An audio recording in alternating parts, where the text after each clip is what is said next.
to trap me too bad. My future beckoned, I crashed, and yes, I burned. Hardest lesson that I learned was how to take a fall and crawl back out the dirt. Now I'm back from the grave revived. Time after time they tried to take my life, and still I wouldn't die. Survive, now come salute him. No man can dispute him. Back and I am biting, street fighting, Ryu Hadouken. What they said could not be done, I did it, now sing it. Oh, here I go, singing destiny, saving my road to my victory. I won't admit defeat, I'm making history like it's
vision. The past tried to trap me too bad. My future beckoned, I crashed, and yes, I burned. Hardest lesson that I learned was how to take a fall and crawl back out the dirt. Now I'm back from the grave revived. Time after time, they tried to take my life, and still I wouldn't die. Survive, now come salute him. No man can dispute him. Back and I am fighting, street fighting, Ryu Hadouken. What they said could not be done, I did it. Now sing it.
of a legend. The past tried to trap me too bad. My future beckoned, I crashed, and yes, I burned. Hardest lesson that I learned was how to take a fall and crawl back out the dirt. Now I'm back from the grave revived. Time after time, they tried to take my life, and still I wouldn't die. Survive, now come salute him. No man can dispute him. Back and I am biting, street fighting, Ryu Hadouken. What they said could not be done, I did it, now sing it.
God, how good is that dramatic sound? But gives me goosebumps. 30 seconds till our little pre-game timer runs out here. So usually after that, in case you weren't tuning into these sorts of streams yesterday, it cuts over to just some footage of the players while we wait for them to get all set up in the server. Hopefully there'll be less of a delay than yesterday. If you weren't here, there were a couple of technical issues which led to our games having a bit of a delay at the start, but hopefully, you know, everyone was at the venue yesterday. Now they've got all their stuff set up. They should be a little bit faster to get into the games, I'm hoping. So that's the schedules on the B stream here today. I'm working with clean feed, so I can switch over if you actually are curious. That's what's on the A stream right now. That'll be Chinggis Warriors versus JiJieHao when it does start, but I am hoping to cover TYLOO versus 5-star, and then SemperFi are going up against Kaleido? Yes. over on Group B, which is again on the B stream. So that'll be coming up after this game if you guys are interested in sticking around for that. And if the timing happens to line up, I am hoping that I can get around to FlyQuest versus Next Void. That one is on the A stream, so you know it might not work out with the timings. But you know, we'll see how it goes. If not, I can always do Ground Zero versus Rare Atom. I'm sure that's going to be a good game as well. Both of those, of course, are lower bracket games, so elimination will be on the line. High stakes Counter-Strike. Just to start us off for today, though, we've got some more upper bracket matchups. As you can see here on the stream, oh, this is Chinggis Warriors versus JiJieHao. I thought this was going to be TYLOO. Oh, well, there you go. I guess they're on the B feed. Hold on. Here's the A feed. So let me just pull that up for you guys so you can see it properly. Where is it gone? Hello?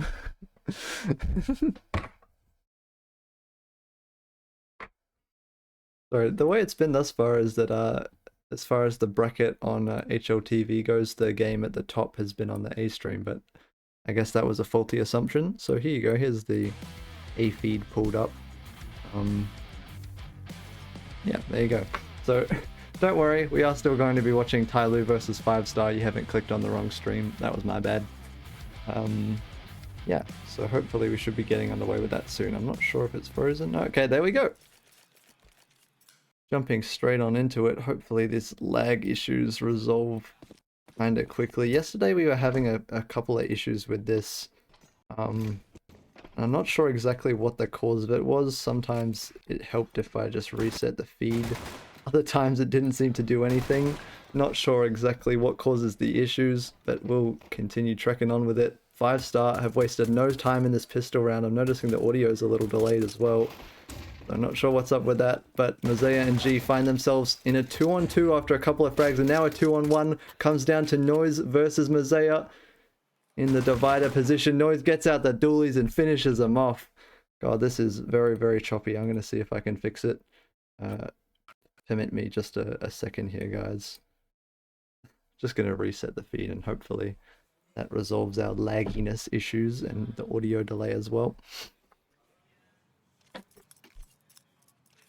Seems like everything's all good now, but it is 5-star that pick up the CT side pistol on TYLOO's map pick of Overpass.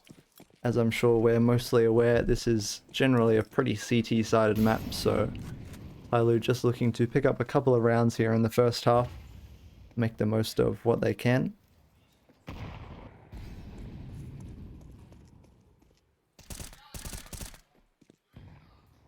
Pistols should be easy pickings for the 5-star players with their rifles out.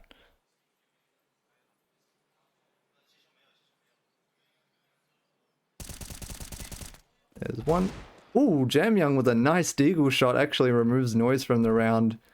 And gives TYLOO a chance at least doing some more damage in this one. Going to be able to pick up that rifle and see if he can put it to use. They do all have the head armor board up, so as much as I was dismissing the pistols for TYLOO, they have forced into this round. JiJieHao with full armor and the M4 is going to see what he can do. He finds another headshot. And 50 seconds on the clock, the bomb's over towards the B site. So as Aryuku seems to be walking away from it, it might just be Cloud and the lone defender. He is in danger of being caught unprepared. Mercury is just sitting outside of this with the P250, waiting for his teammate to come over. 30 seconds on the clock now. Doubt starts to set into the 5-star player's minds. Cloud and drops that smoke at perfect timing. Going to force JiJieHao and Mercury to either push through it or go towards short. If they go through, they will meet a fiery end. But he looks away on the timing.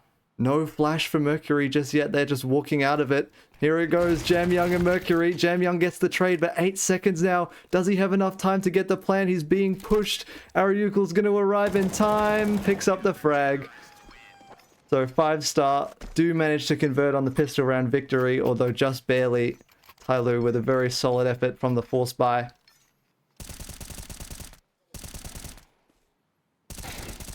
You're gonna have to forgive me if I have some morning voice here, guys. It is 11 o'clock where I am in the morning, so I'm actually on the same time zone as China, which is where the players are.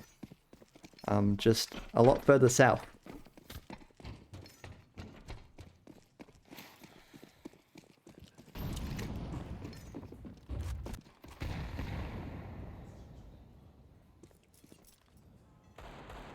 Five Star is a team that I actually haven't seen too much of up to this point. Yesterday, I don't believe I casted any of their full games.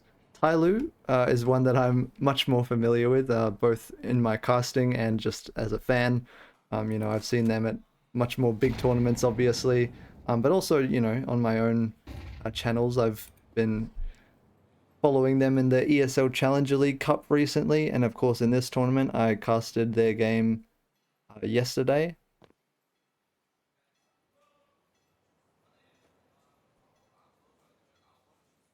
Just working with pistols though, so this time 5 Star should be able to collect. There's no armor either, unless Jamyoung's Deagle has something to say about it, and it doesn't. Rate to collect 4 in round number 3.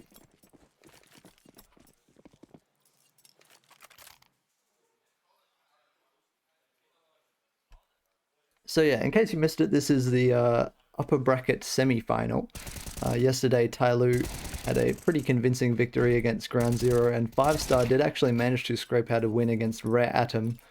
And they're now looking pretty similar in terms of rankings, but I do believe Rare Atom was slightly above them before the start of that game. I could be wrong though.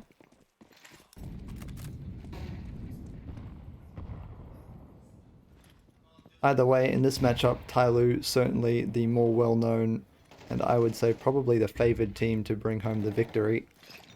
There'll be an opportunity for them to take their first step in that direction as they have the AK-47s in hand. Clouden catching timing, doesn't quite have the damage to take down G, but he can find the headshots onto Zero. And now G on 18 HP is cowering in the corner. He's found by Hooligan. 3 versus 5 for the remaining players on TYLOO. This round is not getting any easier for them. Mercury contacting out towards B, spotted by Ariukul. Footsteps heard, rotation comes over from the 5 Star players. It's all 3 for TYLOO here. Jamyoung gets taken down. Mercury with the trade, but numbers still very much favoring 5 Star.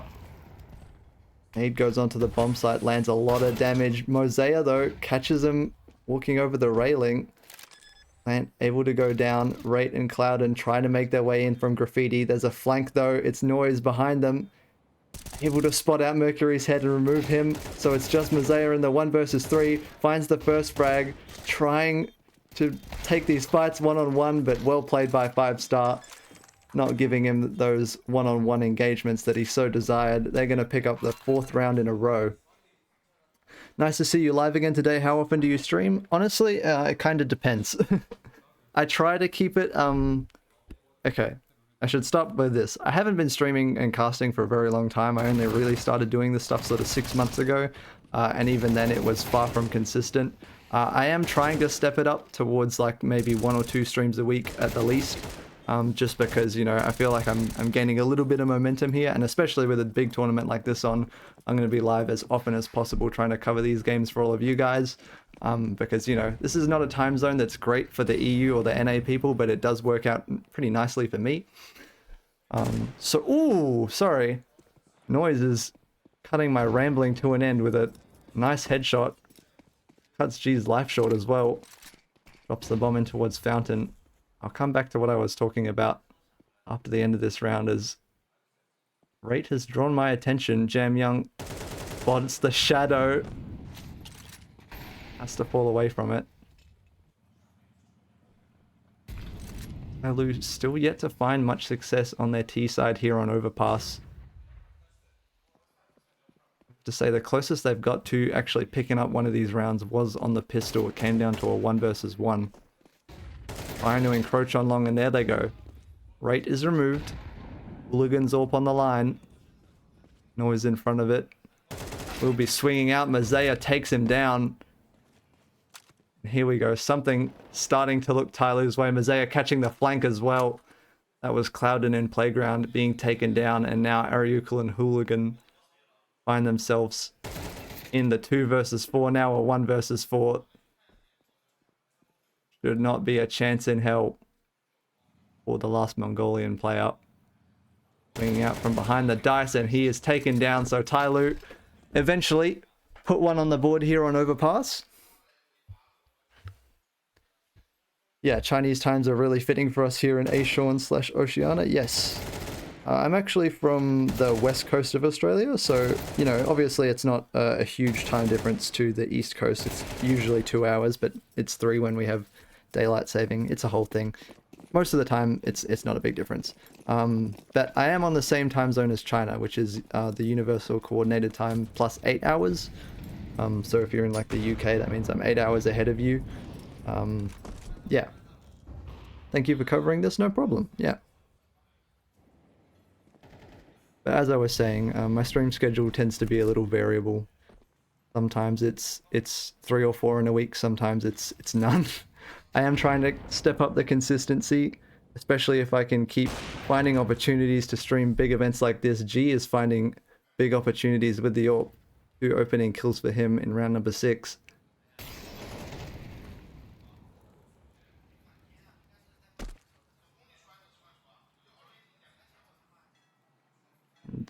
I have a feeling 5-star is starting to feel like there are sharks circling in the water right now. Hooligan, like a cat backed into a corner, tries to get aggressive. Or is it on this line with the AWP? Good discipline from TYLOO. They're just trying to wait for some sort of over-aggression. And Hooligan gets punished. Zero takes him down with the headshot. It's just Ariukul. He's got 4 players to find. Sprays into the first 2. But it's not enough to stop TYLOO. Bomb site's gonna fall. And it has to be right in the clutch. He's been spotted out by JiJieHao, who almost drops the bomb. Taken down to 9 HP, but he does get it down. And Rate is either going to flank. No, he's just going to save. Fair enough. I probably wouldn't be going for this either, and I wouldn't expect most pro players to. You know, maybe if he was ZywOo, you could justify going for it, but not everyone can be the GOAT. No disrespect to Simple. Personally, I have them both tied. Yeah. I'm not here to make a stance on the GOAT debate, to be honest.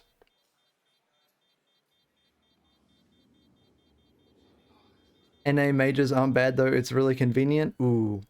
Okay, if you're on EU time zone, I get it. For where I am, NA majors are absolutely the worst for me. East coast of Australia, you're like a couple of hours later, so like maybe you can wake up and you can watch them in like late morning, early afternoon. Here, NA games tend to start at like 4 AM or so it's like the 6 to 8 hour period in which I'm always asleep. That's just me. Who are we cheering for today? I don't know. If you like to root for an underdog, I'd say 5-star are your fan favorites in this match. But of course, TYLOO like to appeal to the people, especially G. Zero's been taken down early on this one, so the saved hero rifle on Rate has managed to find impact, maybe giving TYLOO a little bit of a false impression about what the buy is in this round.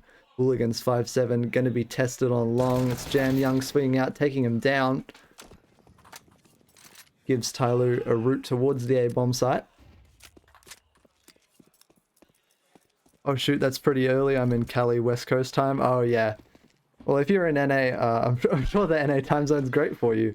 But if you're over here in the land down under, it's not so good. European games tend to be like kind of late at night for us, but not too late. And to be honest, if you're a CS player, your sleep schedule tends to be kind of bad anyway. So like EU tournaments kind of tend to land between, or I guess I'm on the West Coast, so of Australia, so it's earlier for me. But if you're East Coast, then it's definitely quite late at night. Usually like around 11 PM, I would guess.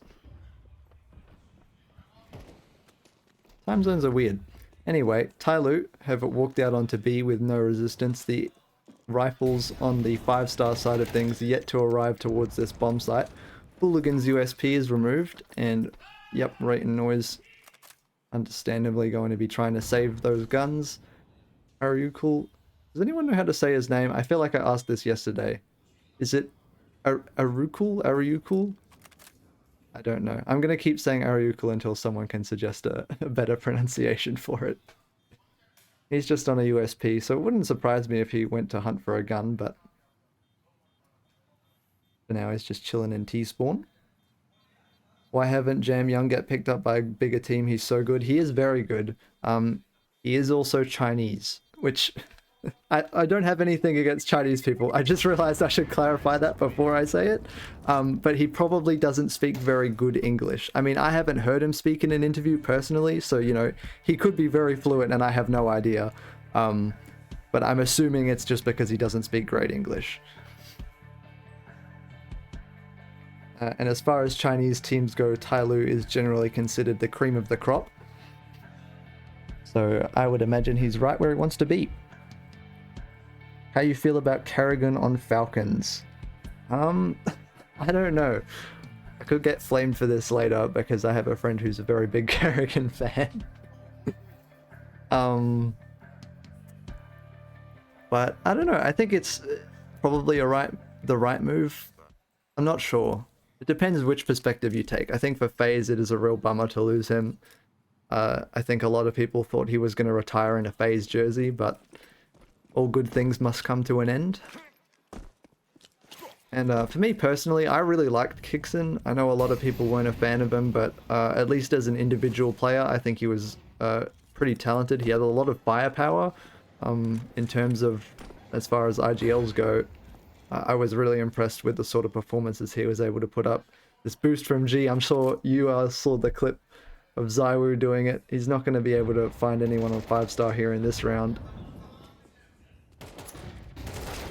Zaya taken down. Noise with a second kill onto Jam Young. Early advantage here for 5-star. Already just 2 more players left on TYLOO to find. Zorp looks to take out Cloud and Zero from Connector. Being hunted. He is removed. And so G now in the 1 versus 5 swaps to the AK, but to no avail. 5-star have 5 rounds.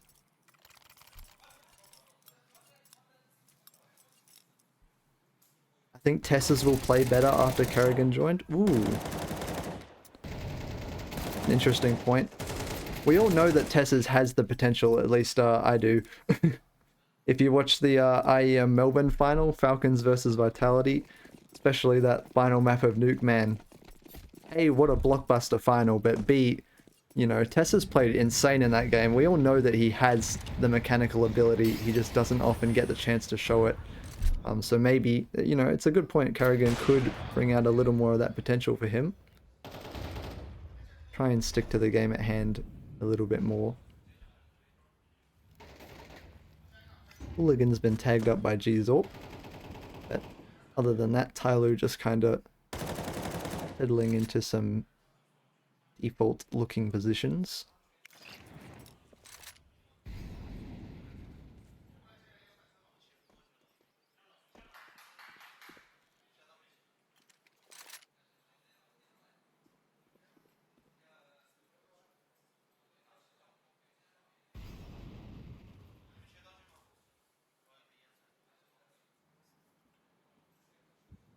Everyone's nerve holding for now. Oh, so tense. Utility now going to be thrown out in mid. TYLOO presence made. Zero caught on the flashbang. Rate swings out for a second. Takes down Mercury as well. G with the trade, but numbers advantage falls in 5-star's favor. Hooligan still just posted on this line inside the bathrooms. Mazaya catches Cloud and rotating out of B. So a door opens for TYLOO, but it could be slammed shut by Ariukul, who's already inside the pipe. Lurking through it now. He has the real chance to deny this bomb plant with 18 seconds on the clock. It's going to be a scramble for TYLOO. Ariukul walks in, takes down G, not able to be traded by Mazaya, but the bomb goes down. Mazaya caught. Jam Young has to be the 1 versus 3. Finds the back of Ariukul's head. 2 more frags yet to come. He finds Noise and taken down by Hooligan Zorp. Only would have needed 1 more bullet. Jam Young, a nice attempt. But the round does go the way of 5-star. And the Mongolians put 6 on the board. Why the player stats so small? I'm not sure. It's just the way they have the HUD set up. I'm just casting from the clean feed, so I can't actually change anything about the formatting of the video that I'm getting. I'm just showing the video on the screen. If there's any stats that you would like to know, I can read them out for you, because I've got them nice and big on my monitor here.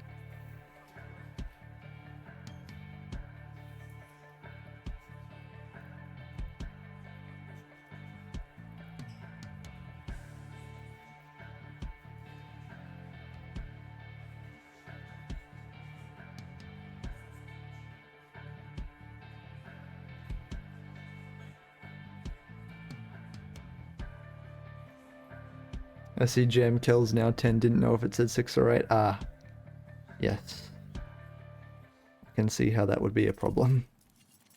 If it's easier, I think HLTV does have live leaderboards for all these games, so if you want to keep up with the stats, you can always go and double check there if it's too difficult to read on the stream. One stat that I will highlight is so far Zero finds himself 1 and 8. Not his finest performance, but you know, always time to turn it around.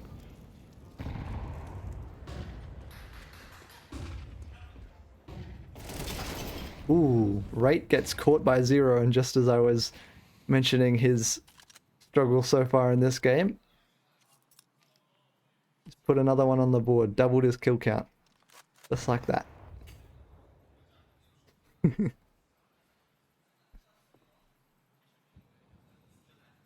Mercury's been left with a Tech 9, but it might not matter if his teammates can find the frags for him. Ariukul's getting so aggressive out of Monster.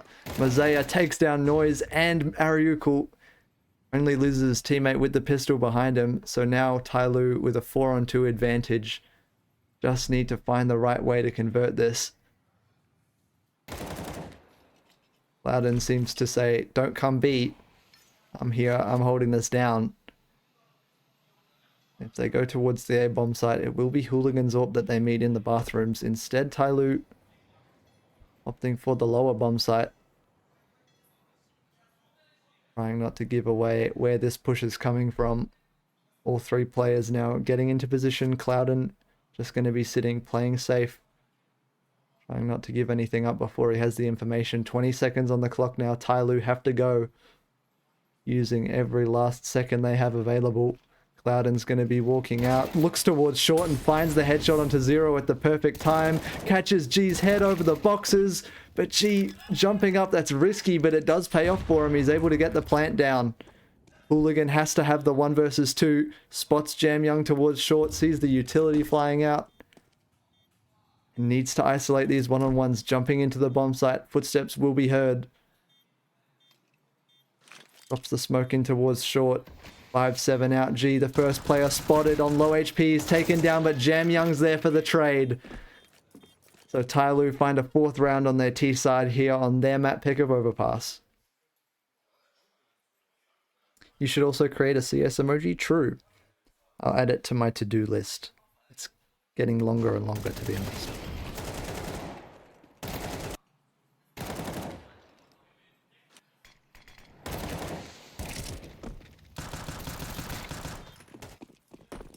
Nice try for Hooligan, but he wasn't able to pull it over the line in the end. Still, 5-star money looking okay, at least for this round. If they are to drop this one, though, it'll be somewhat dubious what their situation will be in the last round for the first half. Hooligan's got, you know, a reasonable stockpile of cash. He'll be able to buy at least a rifle. But it would not surprise me if 5-star were to fall to a disadvantage in this round, that they might just opt for a save. TYLOO will have to take us to that point first, though.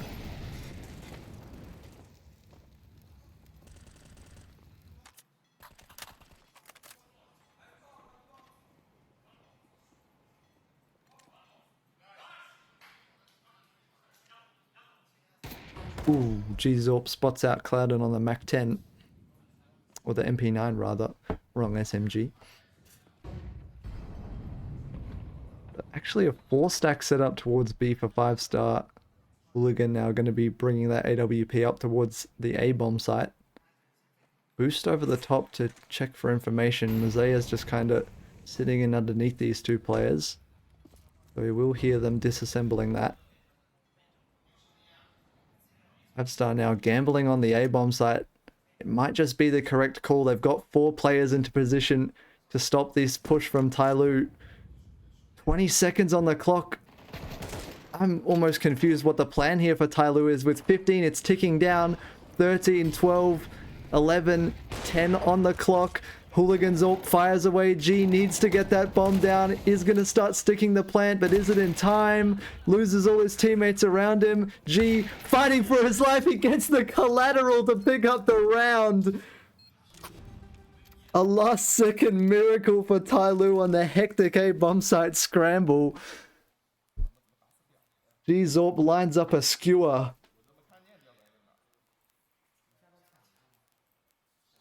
Can we get a replay on that? Yeah.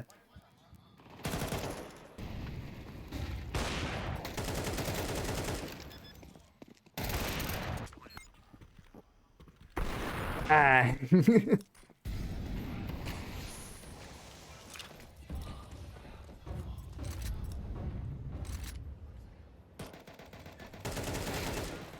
And off the back of that loss, as I was saying before, 5-star, most of their team not able to purchase the primary weapons. Their pistols are currently being shredded by the likes of TYLOO. Hooligan has been able to buy up the AWP, but with no defuse kit as TYLOO secure the B bomb site, it feels all but certain that they will be picking up their 6th round here on the T side of Overpass.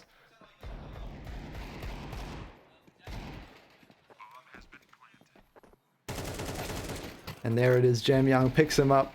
It is just Great Steagle now, and I'm just about ready to call this one what it is. It's done. TYLOO with 6 rounds on the first half here on Overpass. We'll be back for their CT side after a quick break.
And we are back.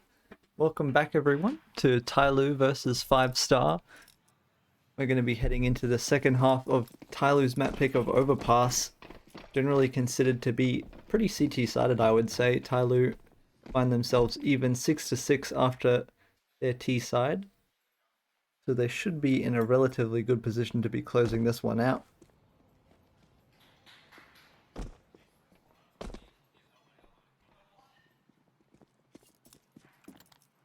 It is a relatively standard setup for them. I think they started with 4 players towards B, but Mercury's already made his way over towards the upper bomb site. And 5-star still kind of yet to really challenge this TYLOO setup. They're making their way up slowly but surely, clearing out all the angles. There are a hell of a lot of rat corners on overpass that you have to make sure are clear, but slowly but surely they're making their way towards the bomb site. Hooligan's P250 finds itself in a very decent position right now. Oh, but he hasn't cleared out Mercury. Walks past, he's able to kill G instead, and Noise cleans up the mess.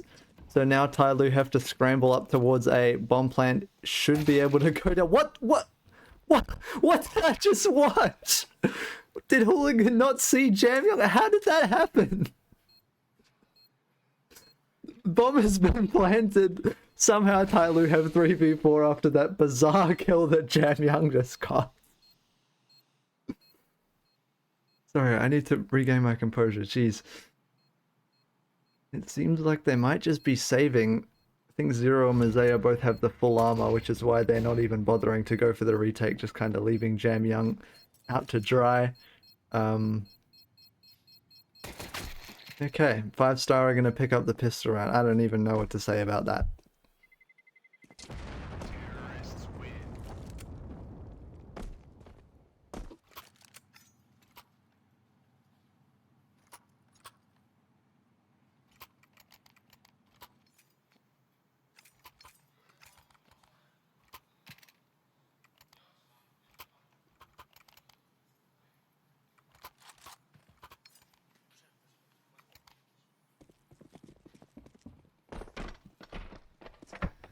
Okay, so 5-star looking to convert off their pistol round victory will be going up against the force buy of TYLOO.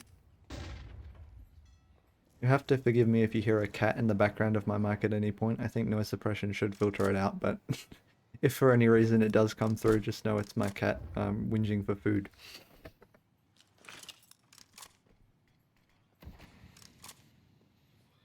Once again, TYLOO leaving the ACE bomb site undermanned. It is only really G with the scout in the bathrooms, but Mazea and Mercury have found an opening, and with it should be a rifle recovered or not. 2 players cleaned up towards B short. Mercury does still have that Galil in hand, and he sees the back of Ariugel's head, takes him down. Numbers stay even for now. Mercury taken down. JiJieHao able to find the trade on the CZ. Now recovers his teammate's MP9, so he does have a slightly more capable weapon when the next engagement does come his way. Bomb seems to be traveling over towards the B bomb site, but still 40 seconds left in the round for 5-star to play with. G just kind of jump spotting, biding his time over on A. JiJieHao needs to get lucky with the timing, does spot out Hooligan, but he is taken down. G-Scout firing away from heaven is unable to find the frag. He will find a frag coming his way. Nade takes him down to 60 and Hooligan cleans him up. 5-star convert on the pistol round, and they will be setting TYLOO back to the pistols.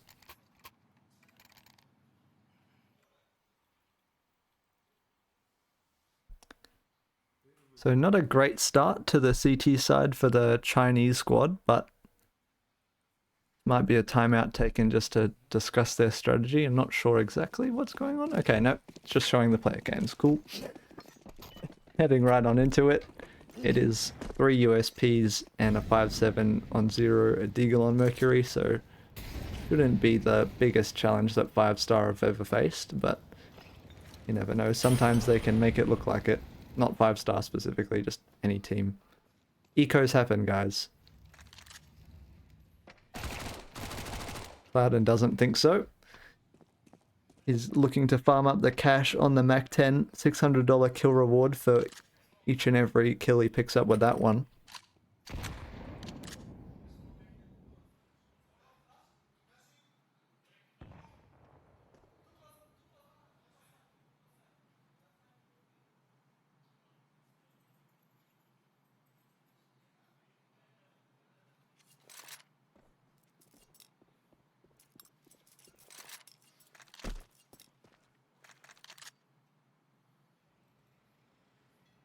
Zero finds himself in a pretty similar looking situation to what JiJieHao was faced with last round.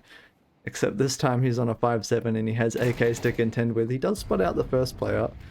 Survives that engagement for now, but how long can he do it for? Well enough to get one, but the last two USPs shouldn't be too much of a challenge, and there they go. 5-star, one away from double digits now, as TYLOO should finally be able to get a bye coming in to their CT side. Timeout called just to make sure their strategy is rock solid, as if they lose this one, the game could start to slip through their fingers. While we have a timeout, I'm going to plug myself. I'm going to take the opportunity. Hey guys, I'm Sync. If you like my casting, you can follow me here on Twitch, and you can see more of my streams.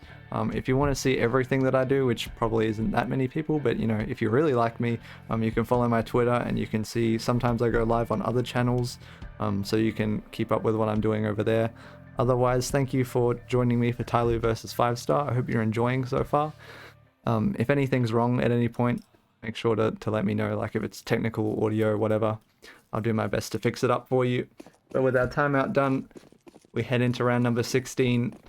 TYLOO bringing out the weapons. These AWP ready to fire away. Oh, missed nade there. Doesn't seem like it landed any damage onto anyone. JiJieHao, oh, just gets off the angle. So tantalizing. Hooligan perfectly manages to weave through the timing. Now G is somewhat trapped. He's going to be heard running away from this. Hooligan might have a chance to catch him, and there he goes, G. So unfortunate, because he didn't see the player on the stairs. He thought he had time to get away. Instead, he's taken down. Mercury is able to secure a belated trade. 5-star now taking position outside the A bomb site. Hooligan, sorry, that's Clouden charging in, is taken down. Noise able to find another one, so numbers stay even until Mazea comes in on the rotation.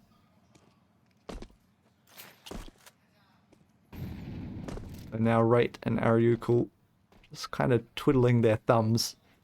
Now I'm going to make a move on it now. Rate doesn't manage to catch the timing on JiJieHao. Meets his end for it, so Ariukul now in a 1 versus 3. JiJieHao stalling for time, doesn't even need it. So clean on the M4 headshots. Takes care of business.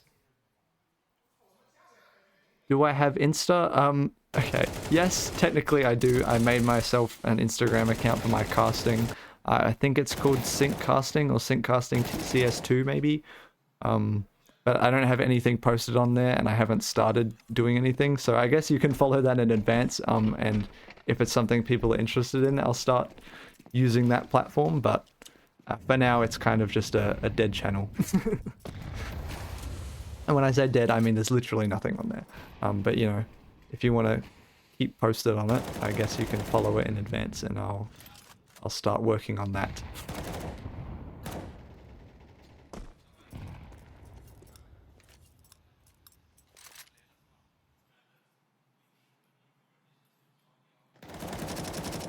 Hooligan finds an opening onto Mercury. Once again, it's towards middle. And it's a very similar situation to the last round, except this time G's AWP still in the picture.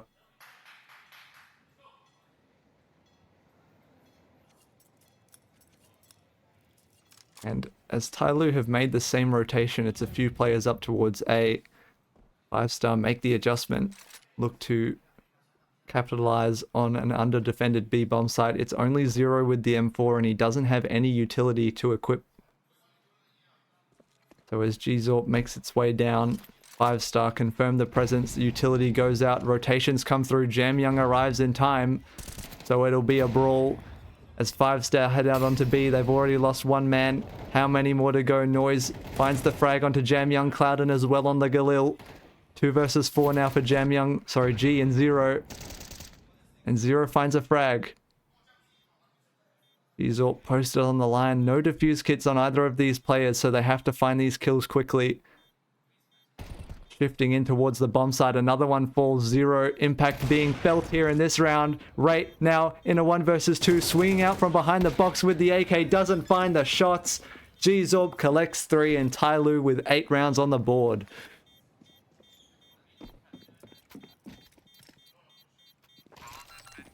Two versus 4 found for 0 and G. And yeah, that's another round where, I mean, 5-star, it looked like they had pretty much an unlosable situation, and somehow everything just collapses. In case you missed it, towards the end of the first half, there was a round where TYLOO had the bomb up towards middle with 15 seconds on their T side. And there were still like, what, either 4 or 5 players alive on 5-star, and they were all stacked on A, and somehow the round ended with a G collateral to pick it up.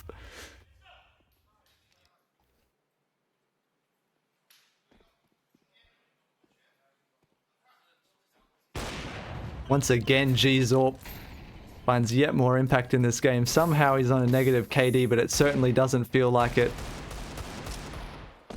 The big scoped gun has been firing away for him, and I think Mercury just spotted Hooligan's shoulder or shadow. Seems aware of the presence. He is there to cover his right shoulder. Wizorp finds yet another frag here.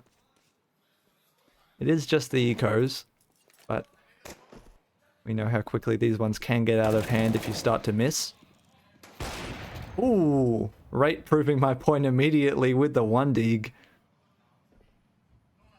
But still going to be difficult for 5-star to even find a bomb plant. Damn Young able to collect on this flank. Mercury coming in as well. And that should be the end of him. TYLOO tie up the scoreline after 18 rounds. We're at 9 apiece. You're very chill. I just found you. I like your voice and the way you cast. Awesome, thank you. Wow, that's high praise coming from someone with the nickname Criticism. I find it almost ironic that I'm getting that sort of praise from someone with that name, but thank you, I appreciate it.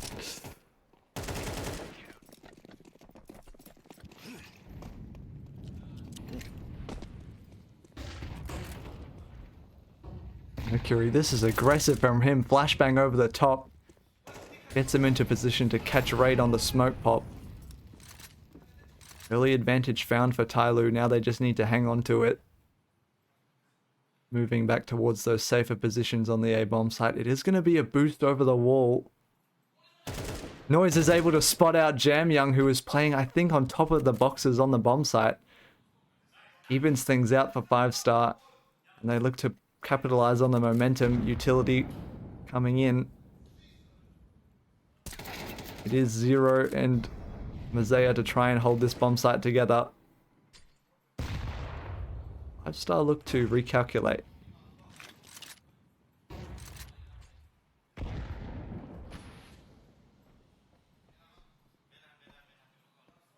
At least make TYLOO think there's a chance that there is a rotation. I think G briefly moved down to heaven, but he has gone back up to A. Flashbang comes over and Noise catches the back of Mazaya's head. Should be a nice free bomb plant here for 5-star, and G and Mercury might just have to go and save. Catching those timings to perfection.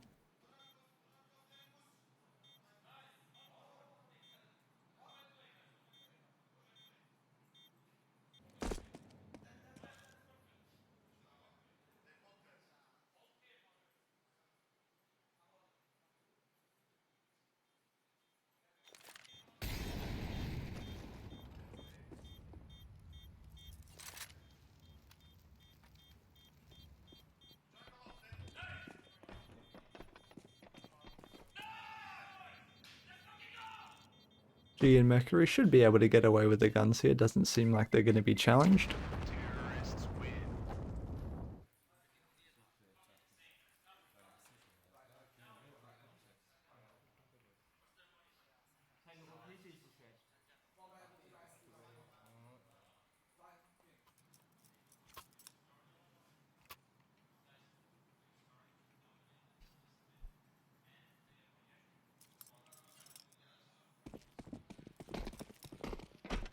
Five-star on double digits now as we move towards the tail end of Overpass.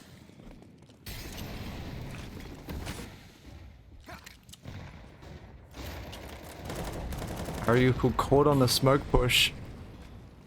JiJieHao able to recover that. Was looking for the AK in the smoke, isn't able to find it. Noise now looks to find his back, walking out. He might just be able to do it, but JiJieHao slips away, just barely avoiding the net. 3 TYLOO players crawl back onto the bomb site. 0 spotted. Noise takes him out. Once again, 4 versus 4. JiJieHao spots 2 players on the jump over. Allows him to confirm, at least for now, where the 5-star push is coming. Mosea's already taken up position over on B as well.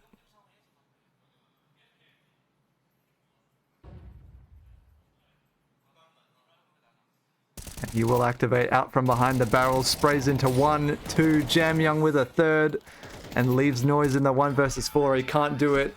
Mosea picks up 3 frags to tie us up once again. TYLOO on 10 rounds to match 5-star.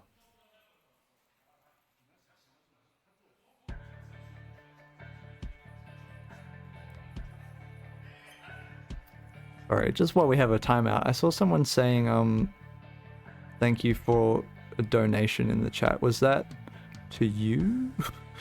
Or... Because the way I have it set up, I do have a buy me a coffee. I only made it yesterday. if anyone's interested in donating, of course you don't have to. It's far from mandatory.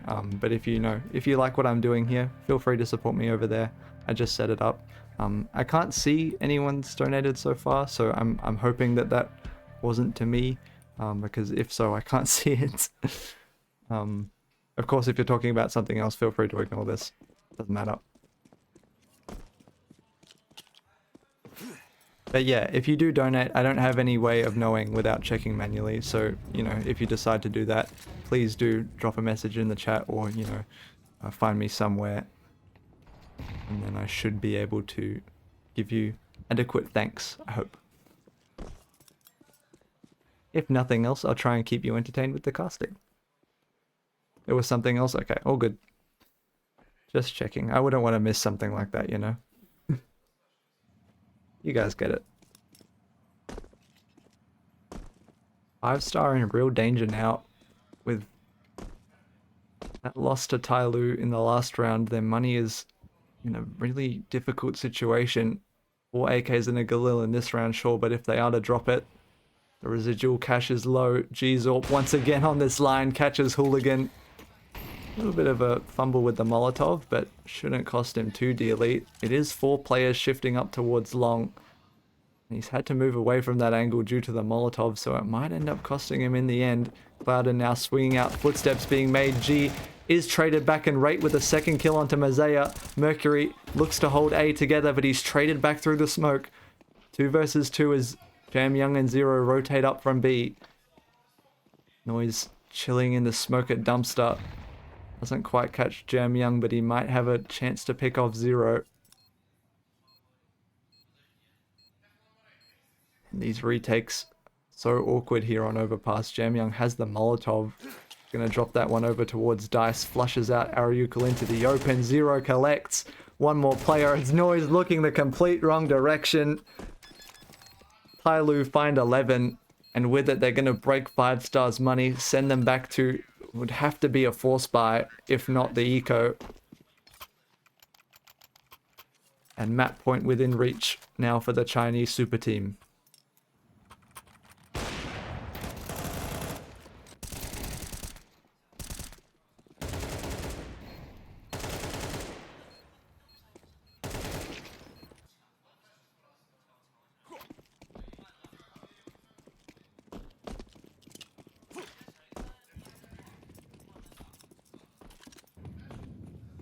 It is going to be a half buy round coming out for 5-star. I was going to say the eco, but they have all bought the Kevlar and head armor.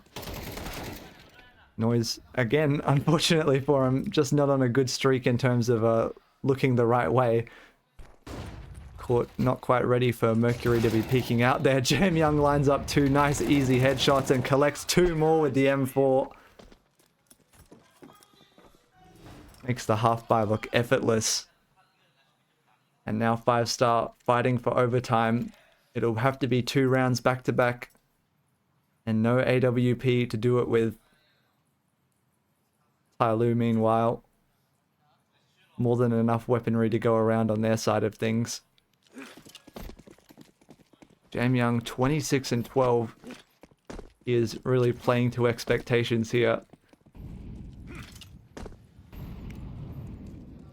Which feels crazy to say, but honestly, my expectations for him are just that high. He's been picked off early though. It is the AWP for TYLOO dropped. Fighting underneath the boost. Mercury turns around. This time, it's him who's not looking at noise. So the 2 openings go 5 stars' way. And they look to capitalize on the A-bomb site. JiJieHao in this corner once again on the M4. This time only good for 1. Has to be Mosea and Zero if TYLOO want to close this out right here and now. Mosea does well to get that headshot. But as the rotation's been pulled away from B, Clouden has moved into position to cut them off. And now this is such a difficult position to clear out. The bomb can go down even if Mosea and Zero are able to find the other frags, which they can't. 5-star on 11. Overtime. 1 more round away. TYLOO will have more than enough money for another buy round. But they'll be looking to close it in regulation. Hooligan this time has the AWP in hand. So the job doesn't get any easier for the players on your screen right now.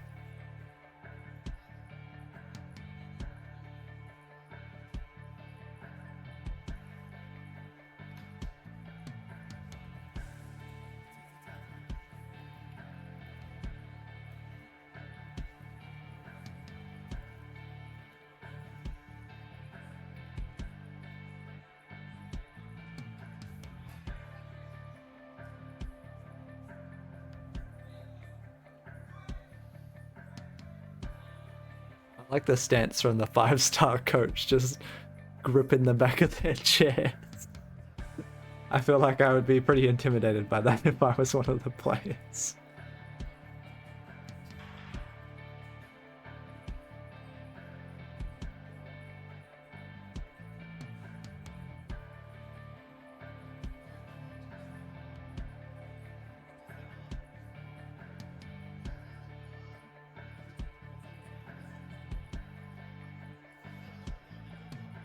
Might be a technical issue. I thought it was a tactical timeout, but JiJieHao's headphones are off, so maybe dealing with some audio issues, possibly?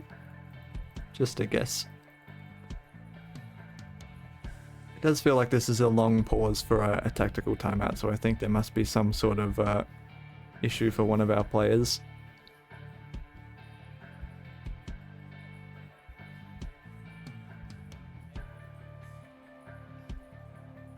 No spoilers in the chat, please, guys.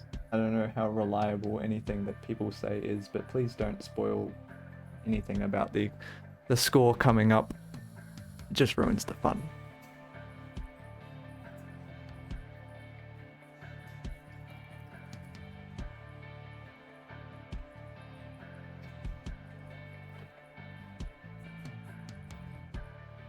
Do you think that by casting CS2 and subsequently watching so many games, you've developed passive mechanics that you could apply if you actually played yourself?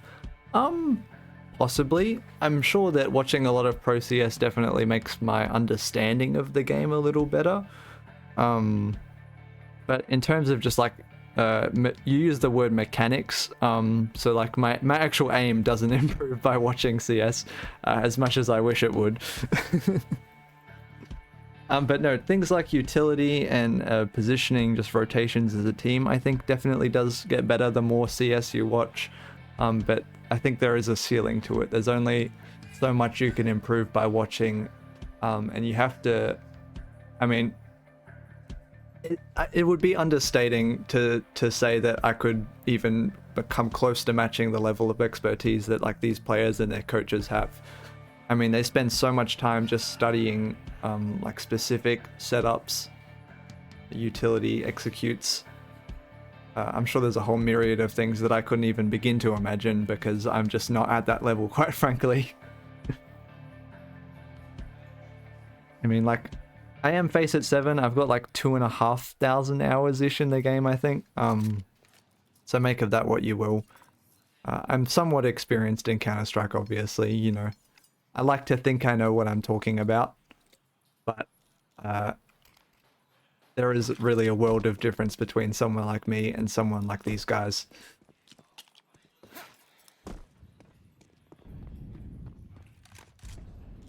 See if they can show their quality in the final round of regulation. 5-star fighting for overtime here up against TYLOO. After a quick tech pause, a mental reset perhaps, allowing them to calm their nerves. 30 seconds in and no players have fallen yet. Aryuko almost spotting 0 on the smoke pop. Everyone stays alive for now.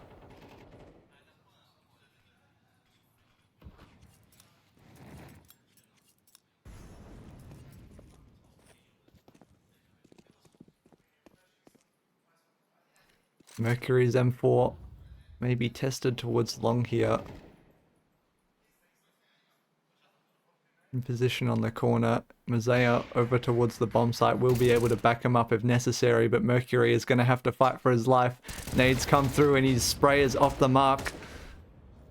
5-star with an opening frag brought to them by Rate. 30 seconds on the clock now. They need to do something with this positioning. G still posted up in middle. He's got Mazea to help him out. Jam Young has rotated up towards A as well. With 20 seconds to go, 5-star behind a smoke and a Molotov. Need to get the ball rolling. G sets down their momentum with an AWP frag. Mazea finds one as well. Jam Young swinging out off the flashbang. It's perfect. He finds 2 more frags. And 0 finishes it off. TYLOO take their map pick over past 13-11 over 5-star. A hard-fought victory, but they do get it done in the end. So I will be seeing you guys sooner or later. I think it's usually around a 10-minute break for map 2. That is going to be Ancient, coming up after a quick break.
babble out, call the priest. Back to life, I'm under siege. Breaking the chain, unleashed. My true power released. Reached my hand into the sky and made the stars align. Cause when I left it down to fate, it was taking up too much time. It's a miracle, it's a curse. I will not be deterred. If you predicted the worst, bon appetit, eat your words.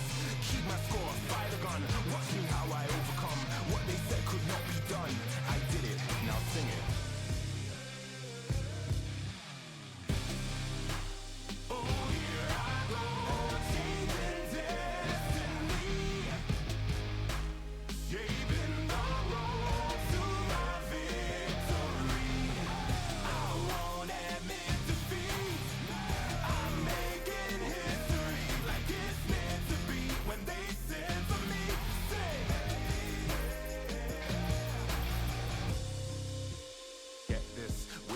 The birth of a legend, the past tried to trap me too bad. My future beckoned, I crashed, and yes, I burned. Hardest lesson that I learned was how to take a fall and crawl back out the dirt. Now I'm back from the grave, revived. Time after time, they tried to take my life, and still I wouldn't die. Survive, now come salute him. No man can dispute him. Back and I am biting, street fighting, Ryu Hadouken. What they said could not be done, I did it, now sing it.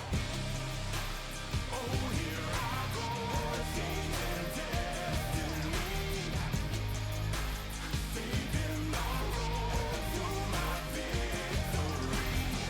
I won't admit defeat.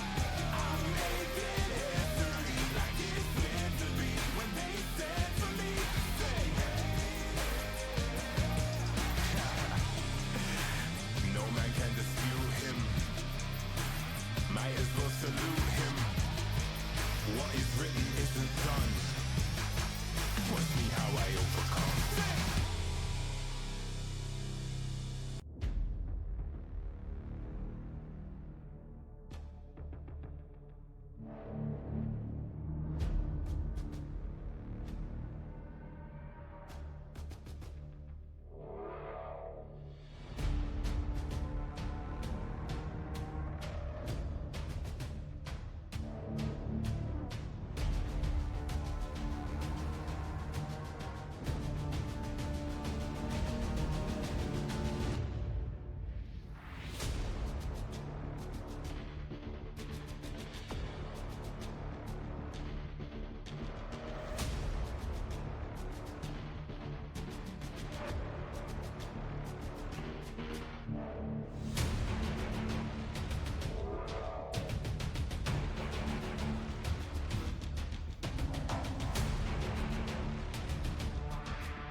babble out, call the priest. Back to life, I'm under siege. Breaking the chain, unleashed. My true power released. Reached my hand into the sky and made the stars align. Cause when I left it down to fate, it was taking up too much time. It's a miracle.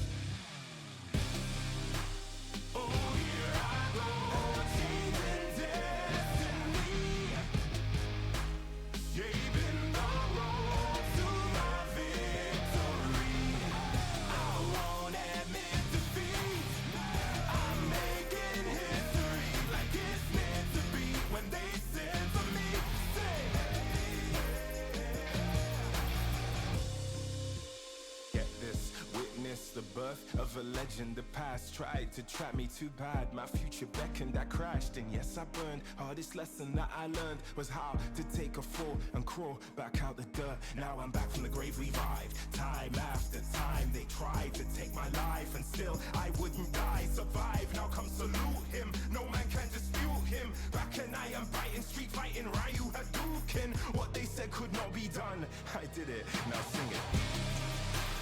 Oh, here I go, singing destiny, saving my road to my victory. I won't admit defeat, I'm making history like it's meant to be. When they said to me, say hey, no man can dispute him. Might as well salute him. What is written isn't done. Watch me how I overcome.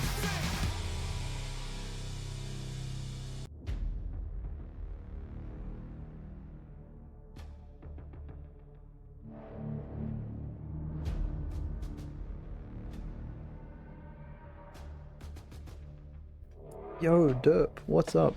Sorry, I usually don't turn the mic back on before the timer, but I saw Derp's message in chat, who is a guy that I know from previous streams.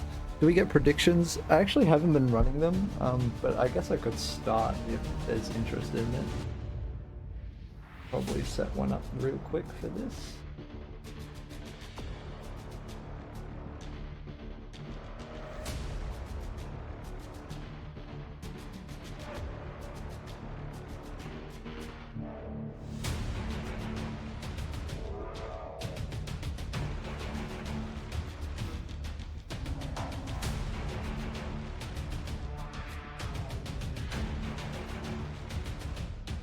The main thing about predictions is that I usually forget to end them, but as long as someone reminds me, it should be fine.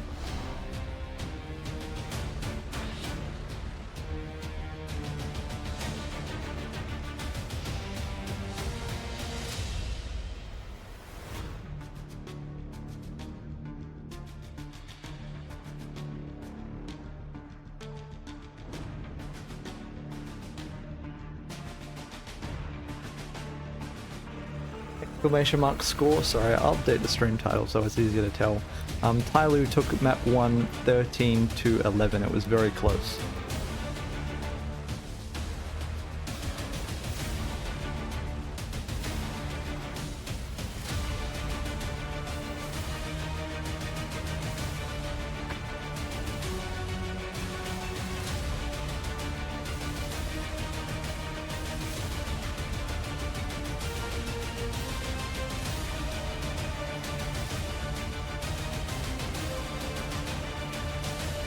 So yeah, that prediction's open. It should close roughly when the timer on the screen closes, I think. So if you want to participate in that, feel free. Overpass was TYLOO's map pick. So map 2 Ancient will be 5 stars pick. And Nuke is the decider.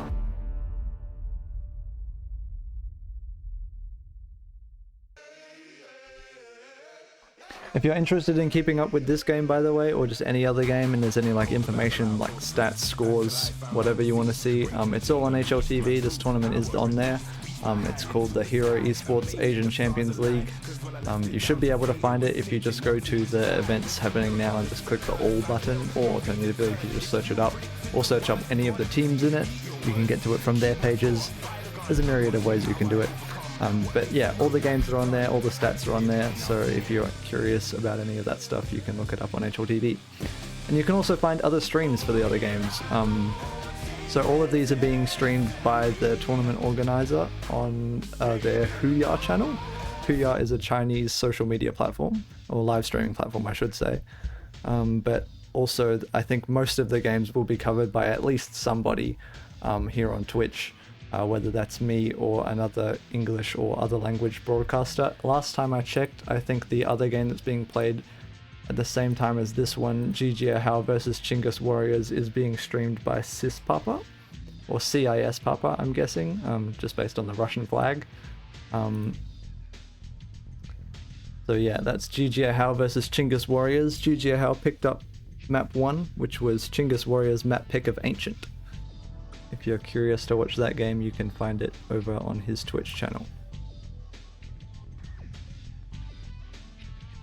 And hopefully we should be getting underway with map number 2 for TYLOO versus 5-star in just a second. Here we go, back to the player cameras. Jam Young's hanging out.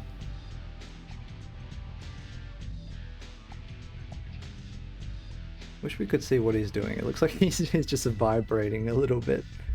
Maybe he's got like a little, I don't know, massage thing. Or a hand warmer that heats his hands up. I don't know. Not sure what the weather's like in Shanghai at the moment, which is where this tournament's being held.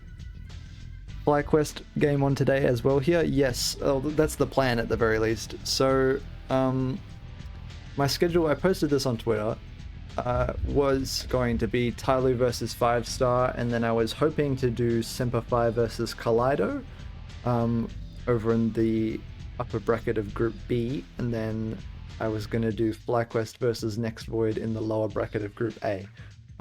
Not sure exactly how the timing works out, because at least yesterday the streams got a little bit disjointed because one series took longer than the other one that was being played at the same time. And I'm also not 100% sure which game is going to be on which stream. Like right now, this is TYLOO on the A stream, and the way it worked yesterday was it was just whichever game was listed higher up in the HLTV page was the one that was on the A stream, but obviously TYLOO's lower down than JiJieHao versus Chinggis, and it's still on the A stream. So I think they might have showed the schedule for it earlier, but unfortunately I wasn't attentive enough to it, and I don't remember exactly what it said. I'm sure it's available somewhere. Either way, we'll go, we'll figure it out as we go. But the plan for now is to do this game and then SemperFi and then FlyQuest, subject to change obviously. But if you stick with me, I will be sure to keep you updated as we move along.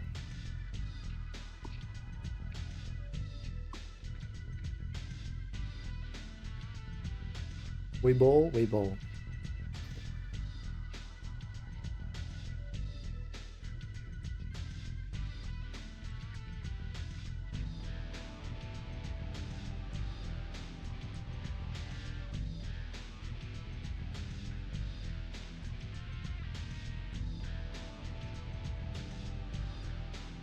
Oh, thanks Derp for the Prime sub.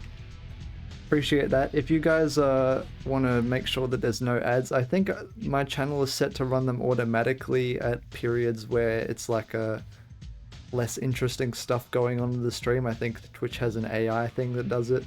I'm not sure if it's AI or just like an algorithm. I'm not into that sort of technical side of things. But I believe, yeah, it should be running ads during downtime. If not, you can avoid all ads with Turbo or Twitch Prime if you sub to my channel. Of course you don't have to. They do not. Okay, never mind then.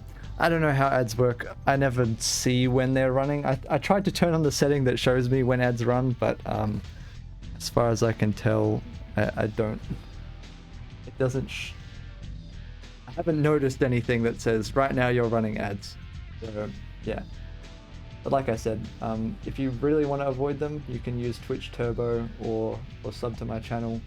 If not, they shouldn't be too long anyway, I don't think.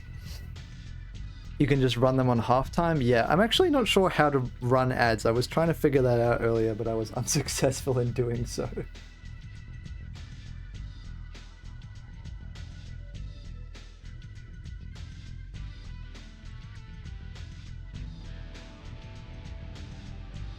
Not sure if I do it through Twitch or through OBS. I would assume it's through Twitch, but you can just run. Oh, sorry, I'm just reading your sentence.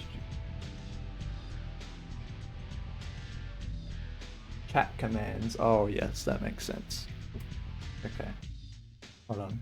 You know, while we're waiting, I'm not sure how long it'll be until we get into the game. I may as well pull up my ads thing and see how often they're scheduled to run.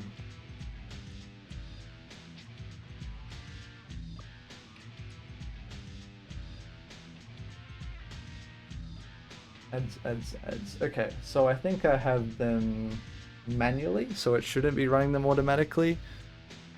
I have the goal set to running a 2-minute ad break every 40 minutes, which sounds pretty good. I think roughly that should be once per map.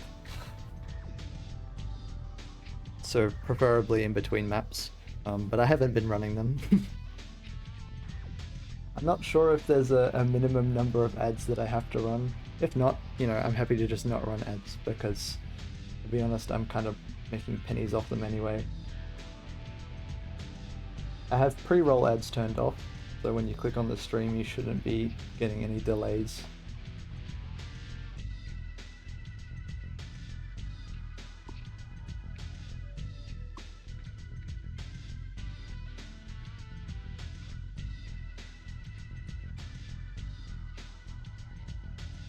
Okay, I see. The way pre-roll ads work is I have to run ad breaks to get no pre-roll ads. I see. Every 30 seconds of mid-rolls grants my channel 10 minutes of no pre-roll ads.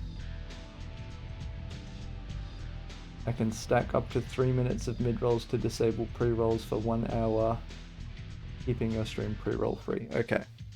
So if I want to get rid of pre-roll ads, I should run mid-roll ads. If you're unaware, pre-roll ads is the ones where when you click on the stream, you'll get an ad before you can see, or before you can hear the audio at least, and before you get the full picture. And then a mid-roll ad would just be me running an ad in the middle of the broadcast. So I guess I should probably try and make a habit of doing that between maps or between games, but yeah, we'll see how we do.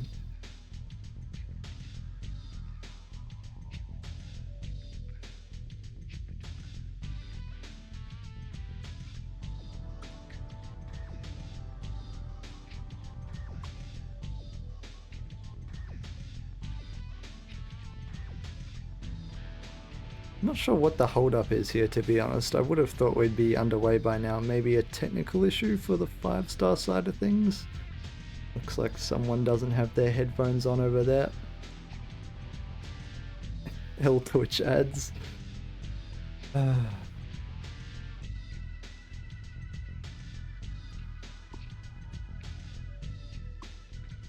Would be nice if I would get more than a 30% cut of them, but it is what it is.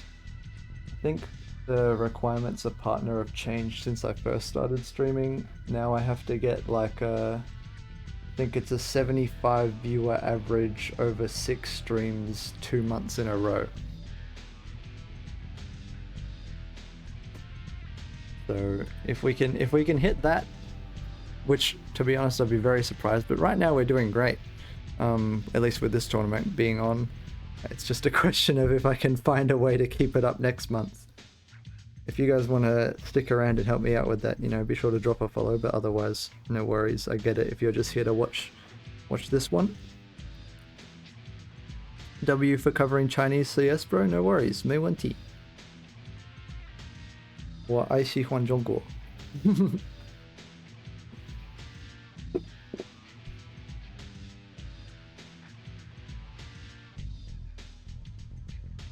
If WACS runs a tourney, you'll be bowling? True.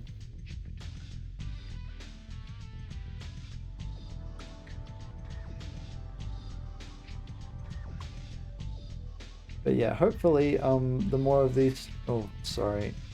I don't think that came through. But hopefully the more of these streams I'm able to run, the more I'll be able to sort of justify spending more time and resources on it. I can maybe make some better benefits for sub people, like, I don't know,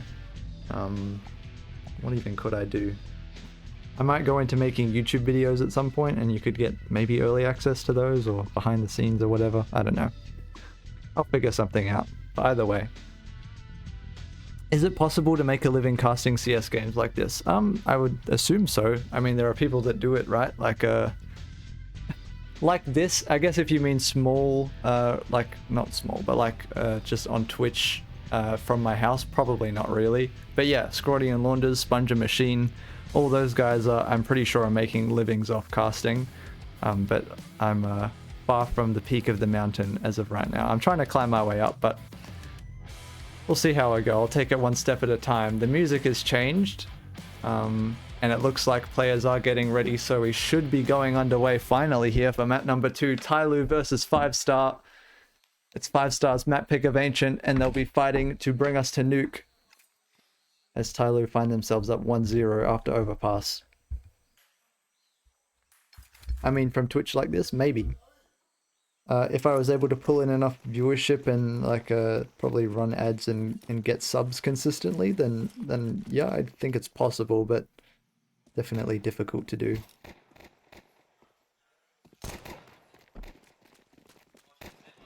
5-star going to be making their way up through Red Room in the pistol round. It's JiJieHao to receive them, and he is running away right now, tail between his legs. He's just taking one shot on each angle and falling back.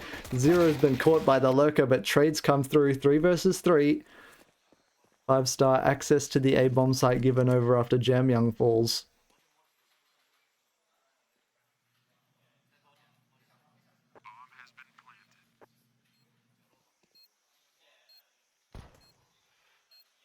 Clouden inside the bomb site has the opportunity, finds Mercury's head. G now has to follow up on that. There's no defuse kits for these TYLOO players. Mazea swings out from CT and finds one, but G still has to pick up both these frags before he can get the defuse going. Drops the smoke on the bomb, and Rate just spams him through it. So 5-star pick up the T-side pistol. Give themselves 1-0 on Ancient.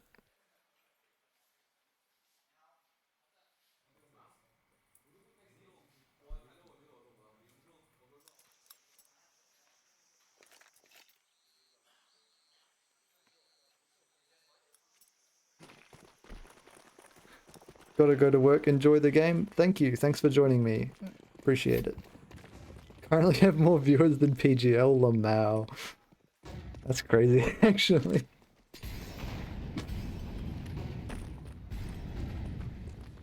Wouldn't be so crazy if TYLOO managed to drop this second round, as they're only working with USPs. It should be easy pickings for the Mac 10s. There they go. 1, 2, 3. Mazea and Zero, the last two left. And they are going to fall in quick succession. 5-star looking very convincing into round number 2, but the real challenge will come in the next one, as TYLOO are going to be able to buy up the rifles. The overlay they use, why is the text so small? I don't know. I would have to ask them, probably in Chinese. I would imagine it's just the way they laid it out, and you know, it's not too important. If you're on a big screen, you should be able to read it, but I get it if you're on your phone or something, it might be a little more difficult. You can find all the stats and everything over on HLTV. You can download the app if you're on mobile, or otherwise find it on any browser, and then you'll be able to see live player stats if that's the sort of thing that you're interested in. 5-star executing out towards a utility, goes out. Be so blind, 2 flashes hit him in a row. Third one goes over the top. He's burned down to 8 HP from the molly, but still able to find the first kill onto Clouden. Clouden, I should say. News trying to stick the plan in the corner, is taken down by JiJieHao. Bomb recovered by Rate, drops another smoke here, but they need to find these kills, otherwise TYLOO's just going to keep spamming them away. Hooligan and Ariukal, the last 2 left on the Mac 10s, have found 1 frag. 4 more still to come. Ariukal finds the second and the third. Hold on, not even numbers now. G falls as well. All of a sudden, Mercury. This went from like a 2 versus 4 to a 2 versus 1. And he's been taken down by Hooligan. A well-earned scream comes out from the Mongolian side. 5-star finding 3 rounds in a row. 5 versus 2? Oh my god, it was! Jeez. That's a bad one for TYLOO to let slip. Mac 10's only to do it as well.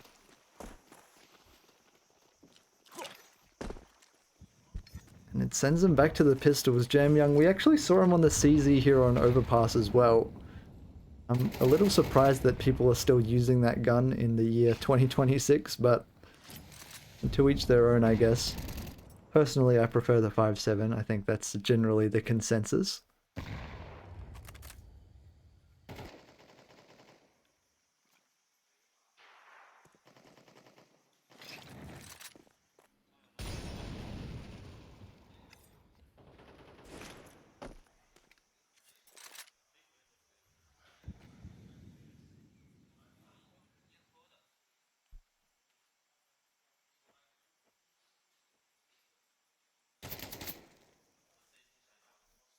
think JiJieHao got spotted in Donut there, but he's doing his job of just confirming the information. Mid stays clear for now.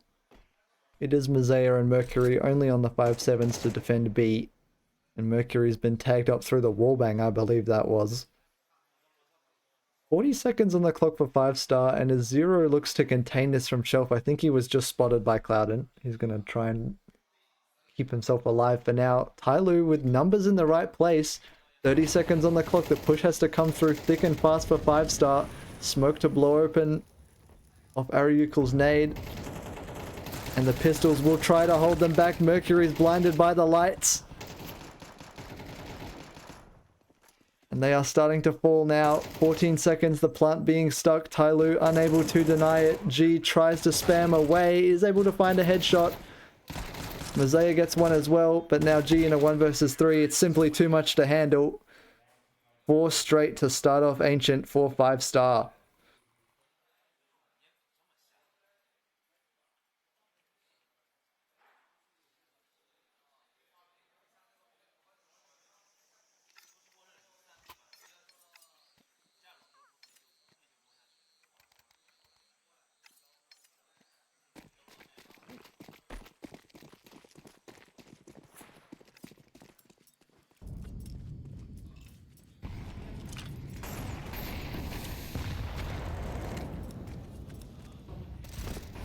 Oh, sorry, I just noticed that Molotov on the HUD. I think it was one of the 5-star players was throwing it out towards the cubby position in mid. But the, you know how when you throw a nade in this HUD, it usually shows the little grenade icon until it lands? It was just the fire effect moving across the screen. I thought it was funny. Trying to find something to keep myself entertained, as 5-star have yet to really offer up much in the way of gunfights in this round. Mazaya does have one coming his way, and it doesn't look like he's ready for it. Ariukul catches the side of his head for free. Mercury swings out from behind the pillar and is good for 1. G on the trade is taken down through the wallbang. 2 versus 3 for JiJieHao and Zero as they make their way back into B. JiJieHao's M4 finds 1, aware of Hooligan's position as he's just planted the bomb. As the flashbang out, switches back to the Kalashnikov. JiJieHao finds him easily. Has to be right in the 1 versus 2. Wallbang available, doesn't go for it. JiJieHao sticking the bomb. There's no defuse kit. Zero has to cover this and does do so successfully. TYLOO finally pick up their first.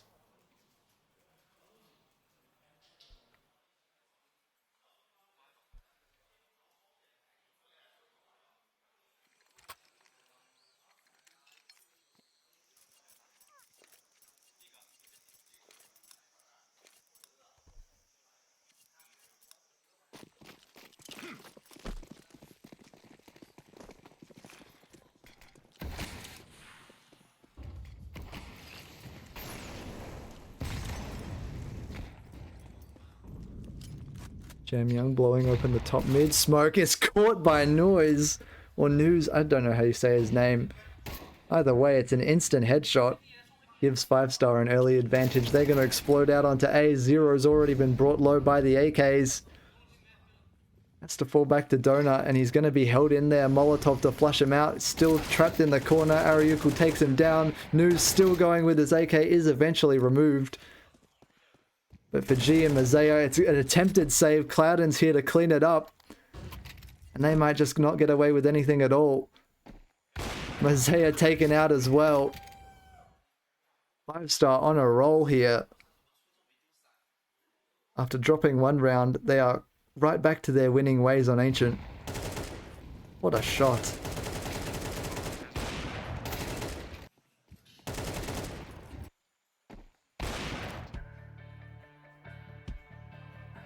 Joking, coach for TYLOO, not quite happy with the way things are going right now, calls a tactical timeout. At least I'm assuming that's what this is. It could be a tech pause. It would be nice if we had the HUD to tell us what was going on. There we go. It is a tactical. Wants to talk over the strategy. Look, somehow Mercury's only on... Okay. I think he must have dropped the gun or something. He was on $50 with a USP. I was like, how's that happen? But he has given over an MP9. So TYLOO invest the last of their money for round number 7. If they're to lose this one, it'll have to be another eco, which would mean 7 for 5-star. But this is the stepping stone for them to get there.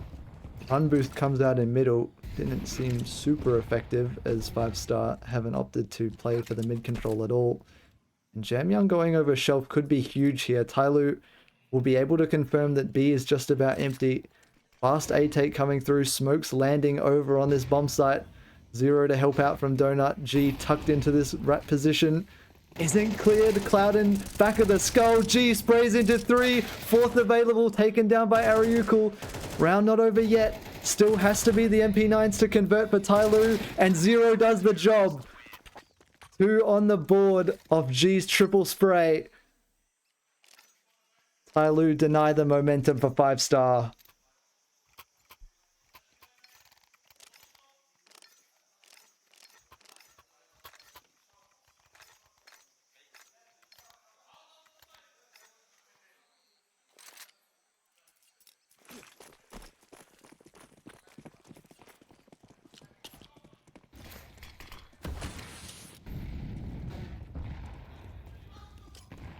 Going to be a fast A hit for 5-star. A very quick change of strategy for them. It's going to pay off, at least in the short term.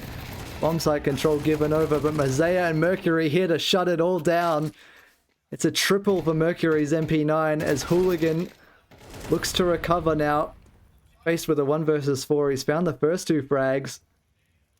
Needs to be 2 more if he wants to put 6 on the board. Zero sweeping in from behind. Hooligan's not ready for him.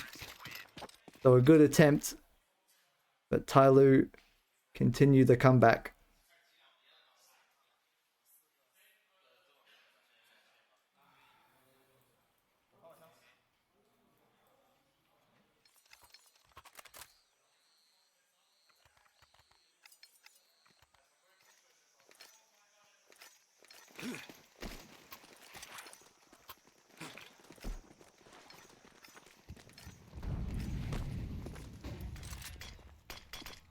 The back of that last round lost 5-star. Money is broken. It's going to have to be a full eco pretty much. Just upgraded pistols.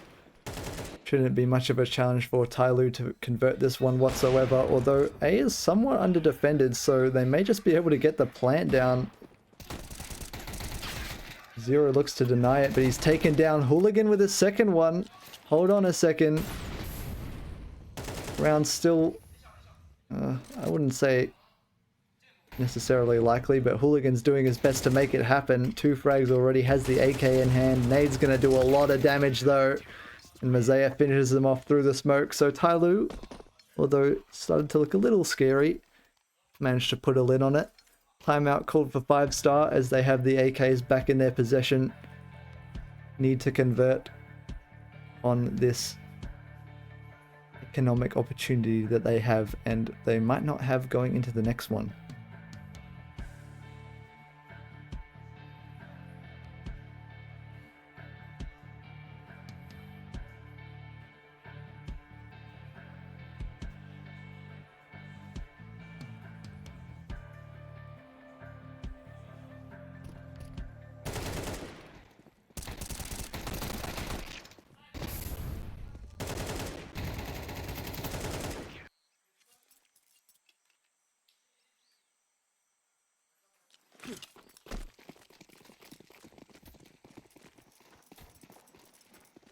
So it may be one of 5-star's last good buy-round opportunities here on their T side of Ancient.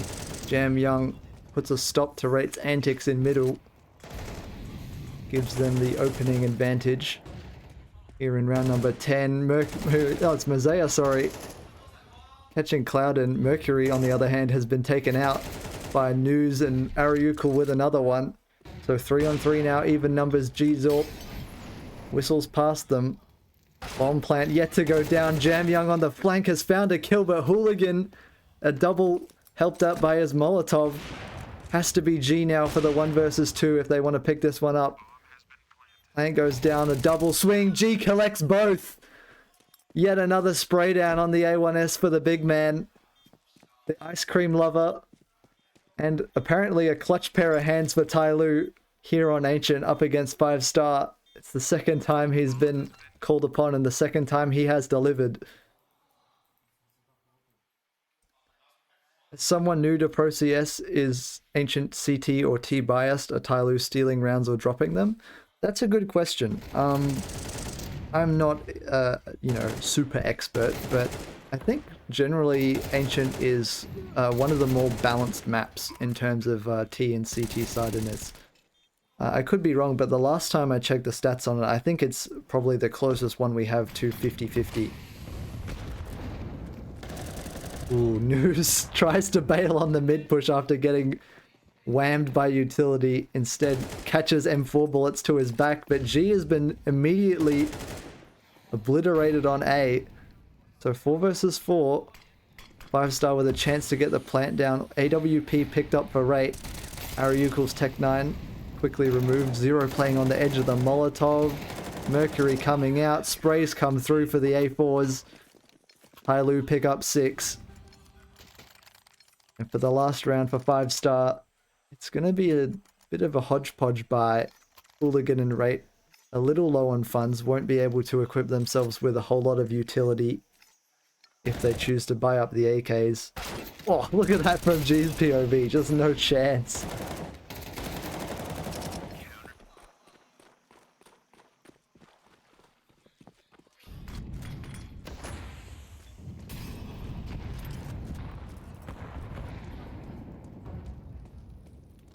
Nades go out in middle. Sorry, it was towards Shelf actually. I think they must have just gone over the wall. Hooligan explodes. Mercury converts another frag. TYLOO now in a good position to give themselves an advantage going into the second half. Will be 7 rounds to 5 unless 5-star can find a way into this 3-on-5 round. Zero spotting from Donut. Gets punished by News. Crosshair in the right place. It's a pixel perfect angle. Jam Young to deny. Donut control jumping up. Catches News. Picks up the AK though, a little too greedy. He's punished by Rate. Mercury able to convert another frag though, so it leaves him in the 1 versus 3. Gets the plant down. TYLOO charging in. Looking to deny this final round. It's Mazea from Donut to do it. So 7-5 at the half is the scoreline. TYLOO with the lead over 5-star. And we'll be back with the second half of Ancient after a 2-minute break, I'm going to say.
And we are back. TYLOO versus 5-star. Need I remind you, TYLOO is up one map in the series already. And with an advantage going into their T side here on Ancient, they'll be looking to close us out in 2 maps and send 5-star to the lower bracket. As a reminder, this is an upper bracket semi-final, so elimination not on the line yet. Ariukul does well to get 1, but TYLOO should be able to take over control of A. Hooligan moving in through the temple, spotted by Zero. Fights coming through. Not conclusive yet. Hooligan on low HP, out of bullet. Zero picks him up. News able to get 1 lurking through the CT smoke. Hectic scenes as the last 2 players on the 5-star side need to make their way out of Donut. TYLOO, clock ticking down. Already halfway gone off the C4. Raid and Clouden being oddly quiet about this, just trying to clear out these positions. Mazaya has been found. Zero position noted. Bomb plant tapped.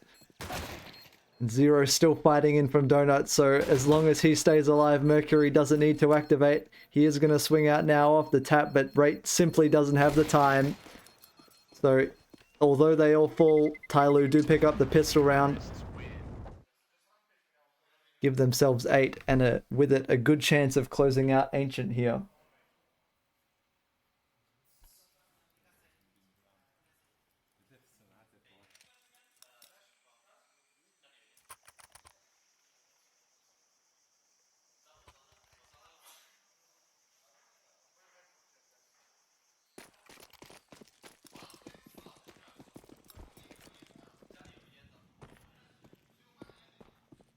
It will be just the pistols for 5-star in the follow-up round, not attempting to force buy, which is a relatively normal decision on Ancient, just given the dominance of the long sightlines on this map. Zero catches a cheeky effort from Hooligan at lurking out through A main.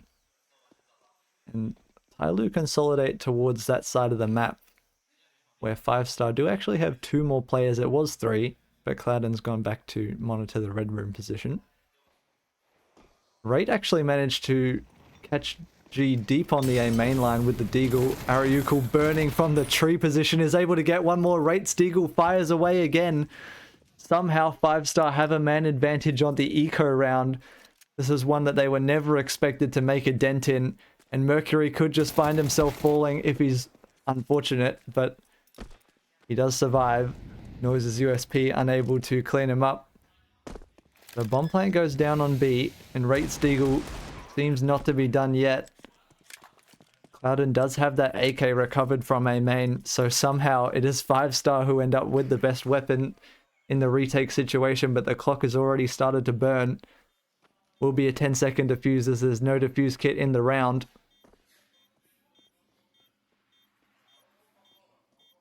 And they need to get a move on. Both these TYLOO players just waiting for the clock to tick down. Rate's Deagle not so lucky in that engagement. And Mercury and Mazaya surely think they've done enough. Clouden on the AK looks to clean him up. Try and prevent them from saving these guns at the least. He actually throws the AK off the map. Goes down to the bomb. Mazaya trying to pick the AK up. Sorry, I couldn't contain my laughter at the way he just flew across the doorway.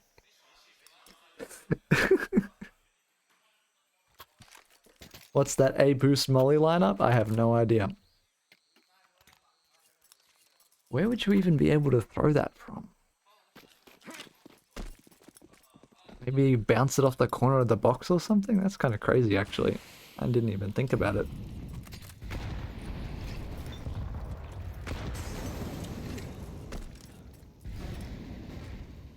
Anyway, as they were able to pick up a couple of frags there, even on the eco, 5-star will be well equipped with 4 M4s and the AWP on Hooligan for round number 15. TYLOO, on the other hand, working with 3 Galils and 2 AKs, so you would think it is the CTs who have the more favorable of these 2 buys. TYLOO, making their way through A main, will be challenging Hooligan Zorp on the line.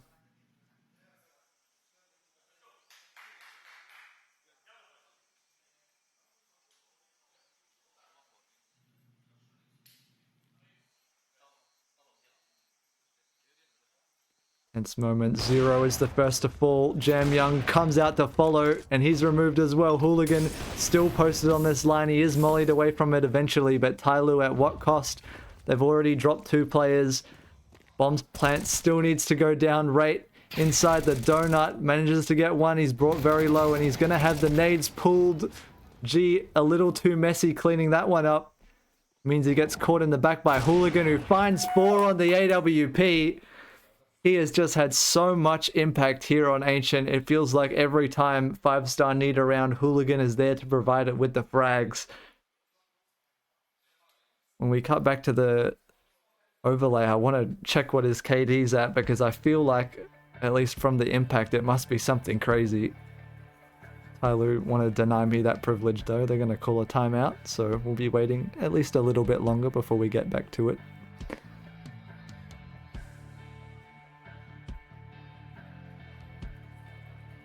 It was from inside A main. It clipped the wall on the left side and bounced straight up to the boost. So weird. That is weird. Maybe because it's made out of bricks, there's some like uneven geometry on one of the corners there, and there's a spot that you can bounce utility off of. I've never seen that Molotov, but clearly it's there. So TYLOO probably talking more over their long-term strategy, and just skipping back a little bit, Hooligan's KD is 15 and 10, so not out of this world, but still certainly very, very strong. Mercury, the only AK in this round, finds big impact with 2 frags in middle. He is dropped in return, but it draws a hell of a lot of attention from 5-star. Clouded's MP9 is the only weapon in place to hold off these Chinese players from B. Hooligan lurking through this smoke with an AWP. Could be so dangerous. Jam Young on the other side of it. P250 looks the wrong way. Hooligan catches a lucky break and finds that frag. Bomb plant goes down, but Zero lurking through behind this. Manages to pick him up in the end. Brings a 1 versus 2 down to a 1-on-1 now. Rate versus Mazaya, who's picked up an MP9. Using the pistol, he's dinked through the wall down to 4 HP. Rate has the secondary out as well, and he is going to pick it up. So TYLOO, a very, very valiant attempt on the hero rifle eco round. But in the end, 5-star do pick up 7. And they keep charging back towards tying this game up.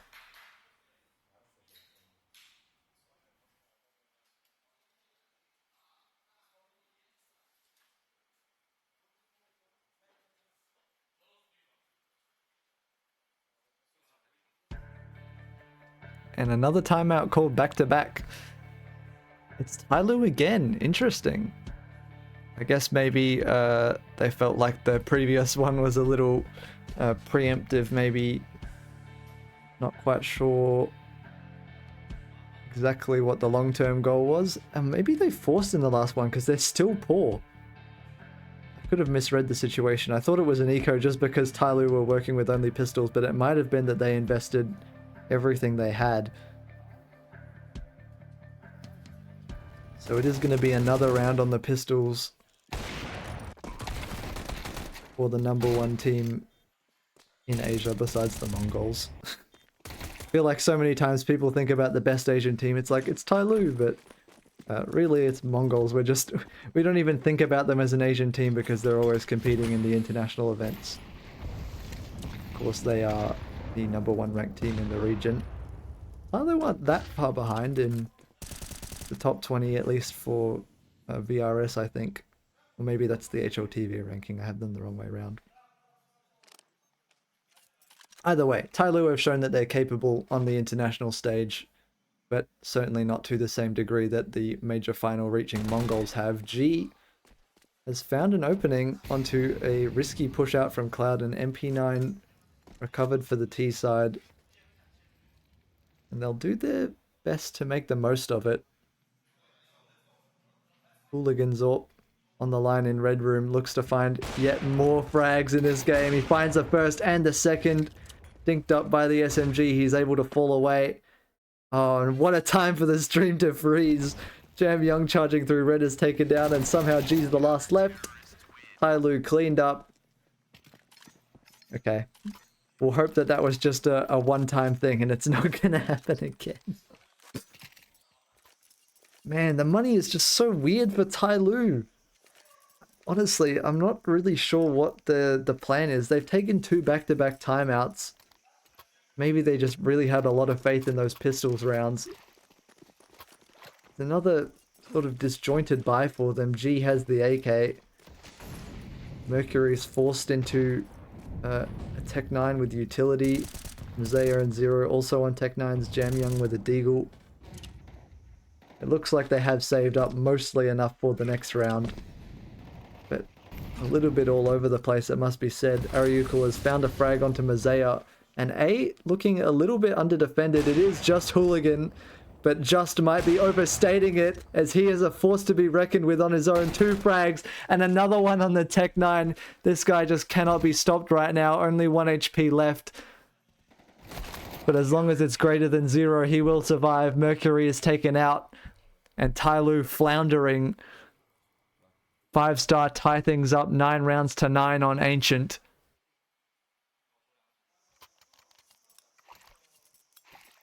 And although they picked up their T-side pistol and the conversion, since then, TYLOO have just been unable to find another round. They have been working with limited weapons in the past 3 rounds, I think it was in a row. They were just kind of running with the Tech 9s. Now they do have the rifles back out. But is it too little too late? Jamyoung doesn't think so. Finds one into Red Room. He is traded back, but rates brought low in the process. Nade flies out into middle and lands a tag onto Mercury. And it looks like they're going to be following Bogdan's law, as Rate picks up the AWP off of Hooligan, who has been putting it to use with great effect. Mercury now looks to probe towards Cave. Flashbang goes out in front of him, able to dodge that. So far, Cloudon's the only B defender, but there are 2 players towards Shelf. G's bomb has been spotted and it is dropped by Hooligan. Yet more impact for this man here on Ancient. Although the bomb site's fallen, TYLOO without the C4, it doesn't mean anything. And 5-star look to hold it down. 2 versus 3 remaining. Mzaya and Mercury need to find some frags or get the bomb. Mzaya has the chance to do it right now, and he does catch that timing. So he's able to bring it back to the site. 40 seconds on the clock as Mercury approaching CT. It's 2 players, low HP on the second one. Will be able to pick up this frag with just a single bullet. Mazaya's found the other one, and TYLOO, they pull it off just about. Mercury and Mzaya band together in the 2 versus 3 situation. TYLOO finally on double digits. Feels like they let it slide quite a long way, but they do maintain their lead just barely.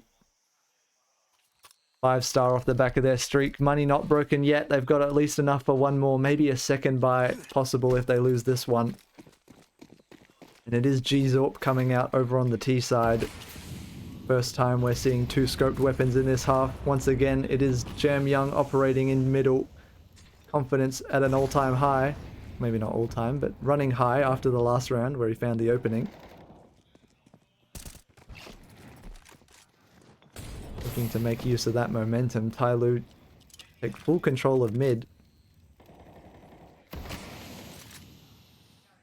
JiJieHao is going to be the first contact, and it's the right decision. Although he eats a headshot, the one-shot kill potential does reign supreme. Numbers advantage goes the way of TYLOO. And now it's a matter of finding where the weakness is in this CT defense. Molotov in Donut does signal that an A push might be where the finish is coming. 0. The lurker in A main suspected by Rate. Anyone's best guess if and when this fight will be coming. Looks like Rate's going to take it to him. Shoulder spotted. 0 walks out. Jamyoung aware now that this player needs to be cleared out from his position. Rate off the flashbang. Swings out but whiffs onto Jamyoung. That could have been the difference maker. Instead, it'll have to be a 3v4 retake. Hooligan and Cloudon, do they have this in them? I really don't know. It doesn't seem like they have a defuse kit to work with either, so the frags will have to be quick. And it doesn't seem like they have it. 5-star running away for the save, so TYLOO will find an 11th round here. on their opponent's map pick. Bring themselves within 2 of closing out the series.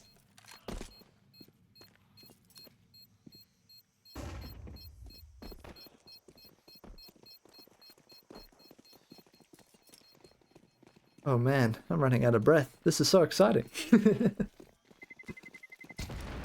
Why do I always end up rooting for teams that raise my blood pressure? Because what's the point in rooting for a team that doesn't? What's the fun in watching someone that just is boring and wins all the time? Or loses all the time? I guess losing all the time would raise your blood pressure as well if you get angry about it. But at least they keep it close. That's the real thing. As long as the games are exciting, that's what counts, in my opinion.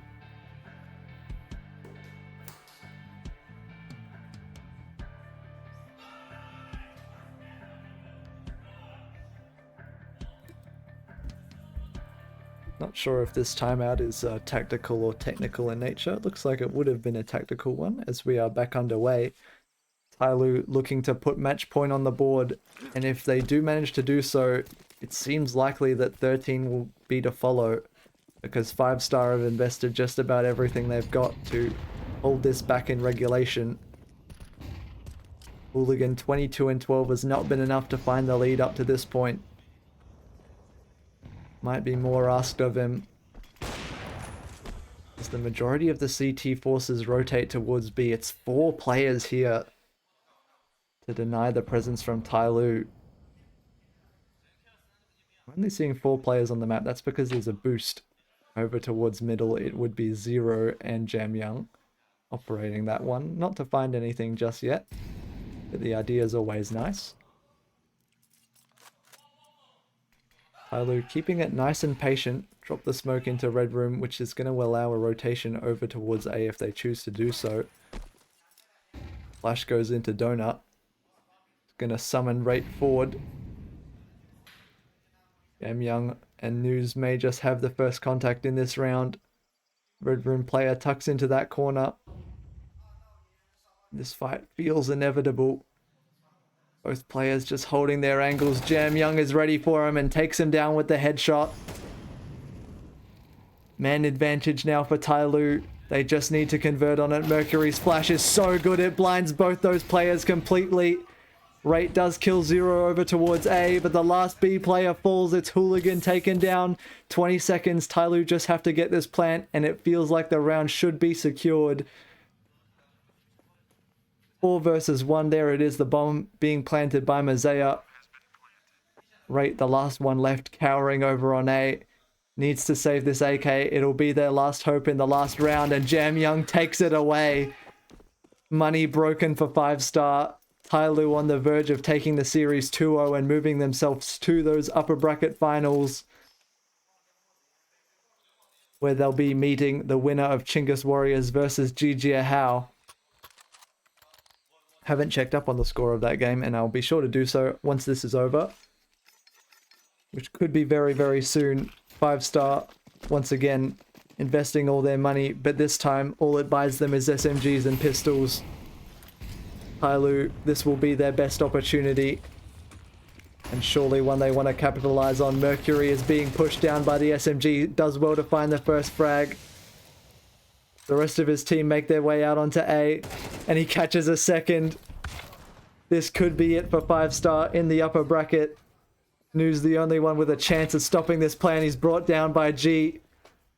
Hooligan has had so many good moments, but this surely is a task too tall even for him. He has found JiJieHao. Gzort missing gives him but a little more time. There's no defuse kit though, and the molly in front of him drops the smoke onto it, but surely Hooligan's hopes are running dry, and there it is, 13-9. TYLOO close out after 2 maps.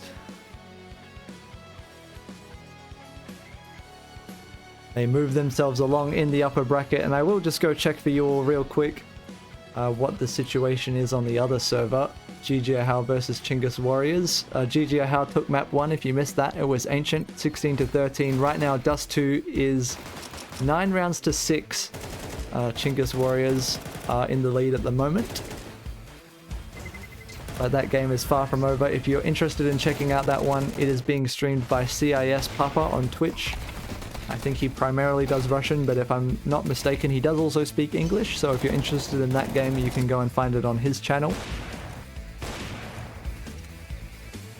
But yeah, we are just about done and dusted with TYLOO versus 5-star. 5-star, unfortunately for them, dropping into the lower bracket where they'll be playing against the winner of FlyQuest up against Next Void. That'll be later today, and I'm hoping to cover that game.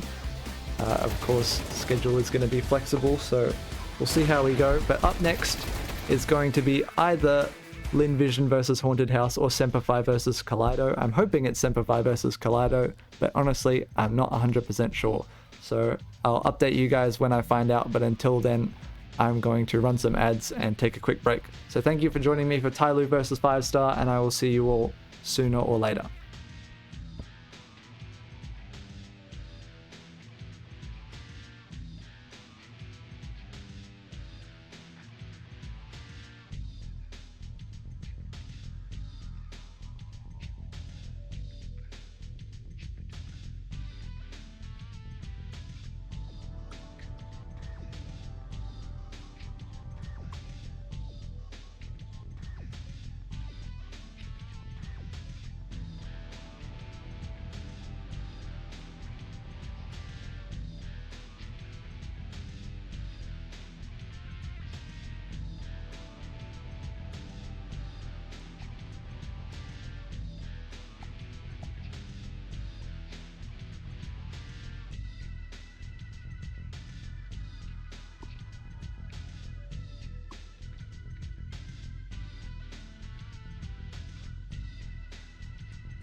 Sorry, I just saw someone in chat asking if I can cast the rest of Chinggis versus JiJieHao.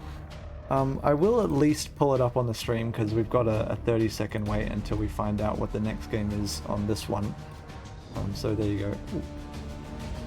Hold on, it'll take a second for the clean feed to work, but it should pop up here in just a minute. There you go. So I'll leave the timer here. This is what I did last time. I'll just put that there so we can see how far away we are from the next game over on, I think it's the A stream that TYLOO was playing on. Oh well, this is choppy. Hopefully that fixes itself sooner rather than later. But yeah, I'm not sure. How do you guys feel? Do you want me to... Oh, sorry, let me mute that. There we go, that's better. Would you like me to cast this game or just leave it up here for you guys to watch until I come back for the next one? Because I do plan on doing at least 3 best of 3s today, so I would like to conserve my voice wherever possible. You know what, if this okay, I'll make you a bargain. If this goes to map number 3, then I'll do that, or at least I'll tune into it. But until then, I will just leave it on this, and it looks like it's kind of laggy anyway, unfortunately. I'll see if I can do anything to fix that real quick.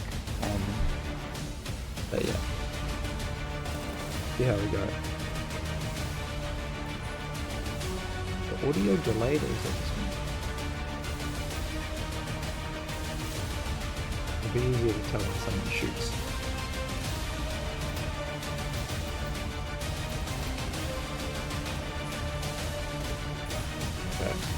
think it is ever so slightly delayed. Reset it again. If everyone crosses their fingers, maybe this time it'll work. Okay, that sounds good. Okay, yeah. I think I will just leave this here, and I'll come back and cast it if it goes to map 3. But otherwise you guys can sit around and enjoy this while we wait for the next game. And I'll report back to you when I find out what the schedule is. Oh, hold on, sorry. I've got a schedule document, so I'll report back now.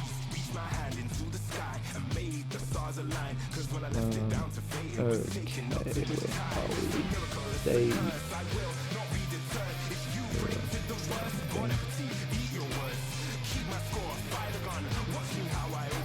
schedule. Here we go. So the next game up on the A stream will be Linvision versus Haunted House. So I was hoping to cover the other game in the upper bracket, so it might actually be... I don't know, what do you guys think? I was keen to do SemperFi versus Kaleido. If I do that, then I might be late to FlyQuest versus Next Void. This is a dilemma.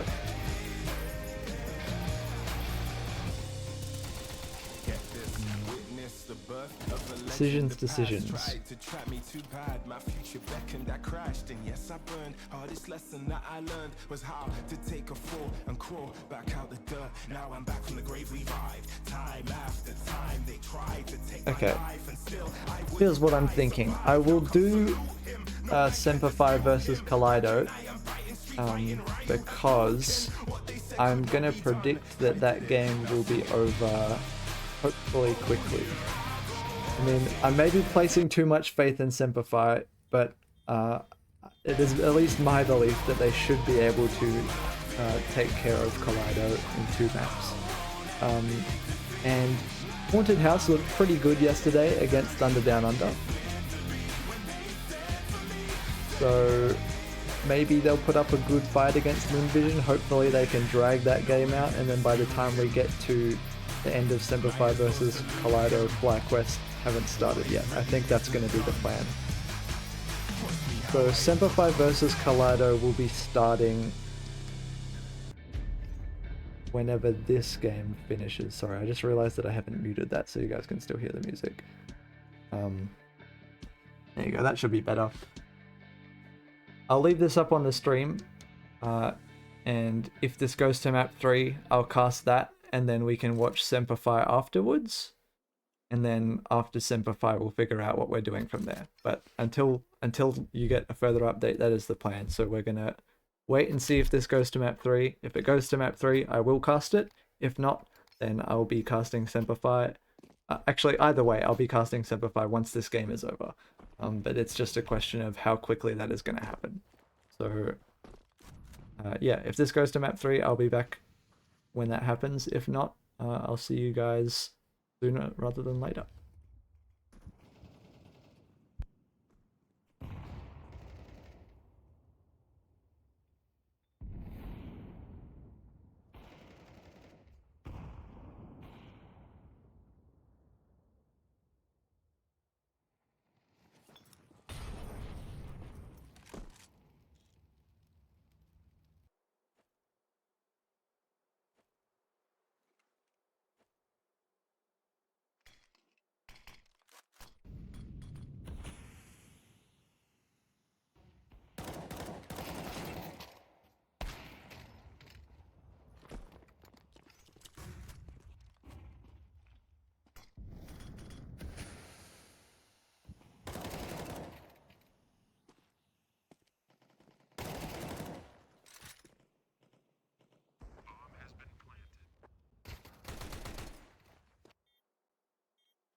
Okay, so looks like Chinggis Warriors are taking it to map 3, which is not the best for my scheduling plans, but it is what it is. So I'm assuming there's going to be about a 10-minute break, and then they should be back with map 3, JiJieHao versus Chinggis Warriors. I reckon I'll jump on and cast that, and then following that there should be a little bit of a break, and we'll get into SemperFi up against Kaleido after this game is done. That's the current plan. So I'm gonna be back for map 3 when it happens. That should be around 10 minutes from now. Don't go anywhere, or do go anywhere. Doesn't really matter. Just be back in 10, grab yourself a snack or something, and I'll see you guys then.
Don't worry guys, I'm just resetting the feed because I noticed there was a teeny delay on the audio, so hopefully this fixes that up.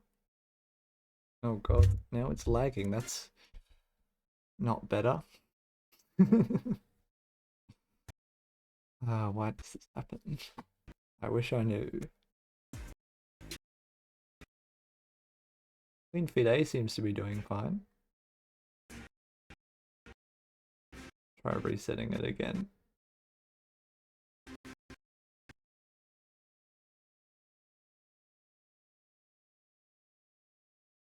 See what happens. Yeah, it's crazy. A comes back so quickly, and B is still just chugging away.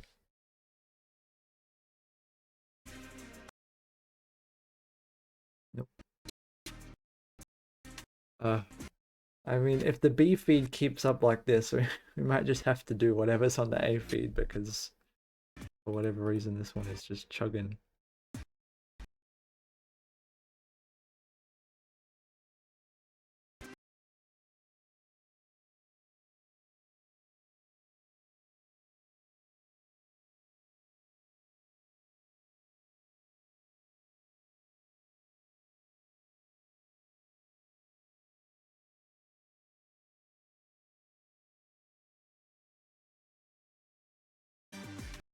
There we go. Okay. Well, at least it's the starting. God, why is it so laggy though? So bad. I actually haven't even looked. What would be the other game instead of SemperFi? It would be Lin Vision versus Haunted House, that's right.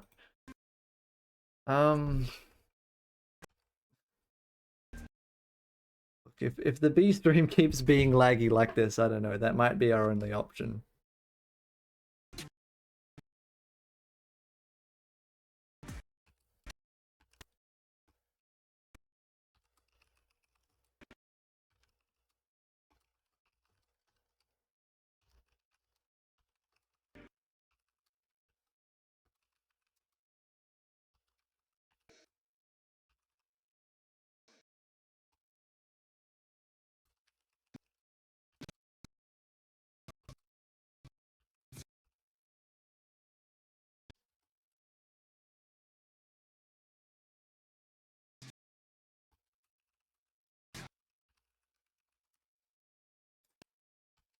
Okay, well, At least for now, I'm just going to mute this so that you guys don't have to listen to it.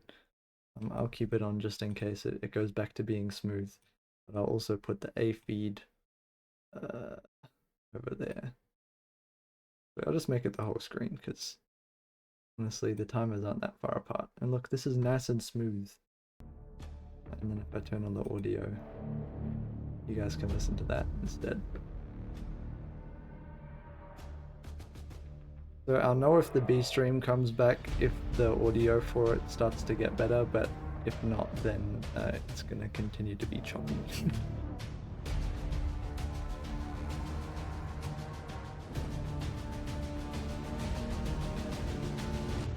This is so annoying. Oh, hold on. Hold on just a second.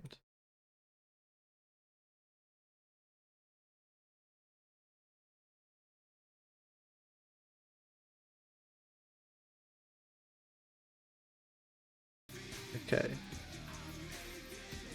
We might be back in business on the B feed. We're all good. They saved us. Thank goodness I don't have to rearrange my whole screen. Sigh of relief.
legend. The past tried to trap me too bad. My future beckoned, I crashed, and yes, I burned. Hardest lesson that I learned was how to take a fall and crawl back out the dirt. Now I'm back from the grave, revived. Time after time, they tried to take my life, and still I wouldn't die. Survive, now come salute him. No man can dispute him. Back and I am biting, street fighting, Ryu Hadouken. What they said could not be done, I did it. Now sing it.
looks like we've got the schedule screen for the B stream for today, so if you're interested in watching any of those games later on, I'm sure someone will be covering them. Not sure if I'll be doing the Ground Zero versus Rare Atom one that's after the SemperFi game, just because I would like to get around to FlyQuest versus Next Void. Those are two teams that I personally am quite attached to, so I would like to do their game if possible, but if not, you know, I will be doing Ground Zero versus Rare Atom most likely. Alter Ego versus Thunder Down Under, by that point I'm pretty sure I will be just about out of gas, so I'll leave that to somebody else. I believe Church Dog said he was planning on streaming that one, so I'm sure if you're aware of me, you're probably aware of him as well.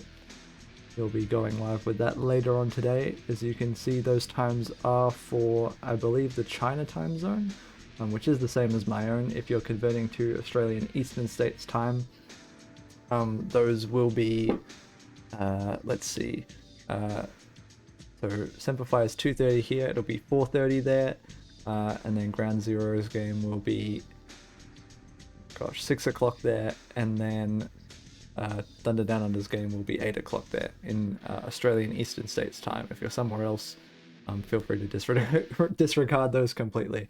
But I'm pretty sure these times on the screen are shown in Chinese Standard Time, which is UTC +8.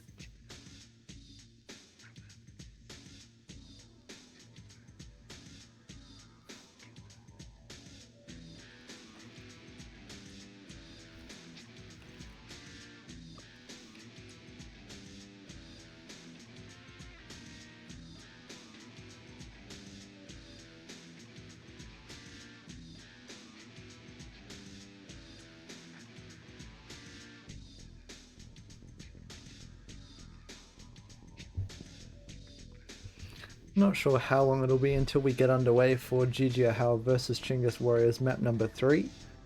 Fingers crossed it should be soon. You know, they had that timer on the feed before, so we all hope really hard. Maybe we'll get around to the game starting in a shorter amount of time.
Oh, okay. They've moved us off that screen. I don't know what the holdup is here. You would think that we should be almost ready to go by this point. At least, usually we're being transitioned over to player cams at this point, so I'm not sure exactly what's happening. Maybe they're just yet to sit back down and get in the server. We'll find out what's going on sooner or later, I'm sure.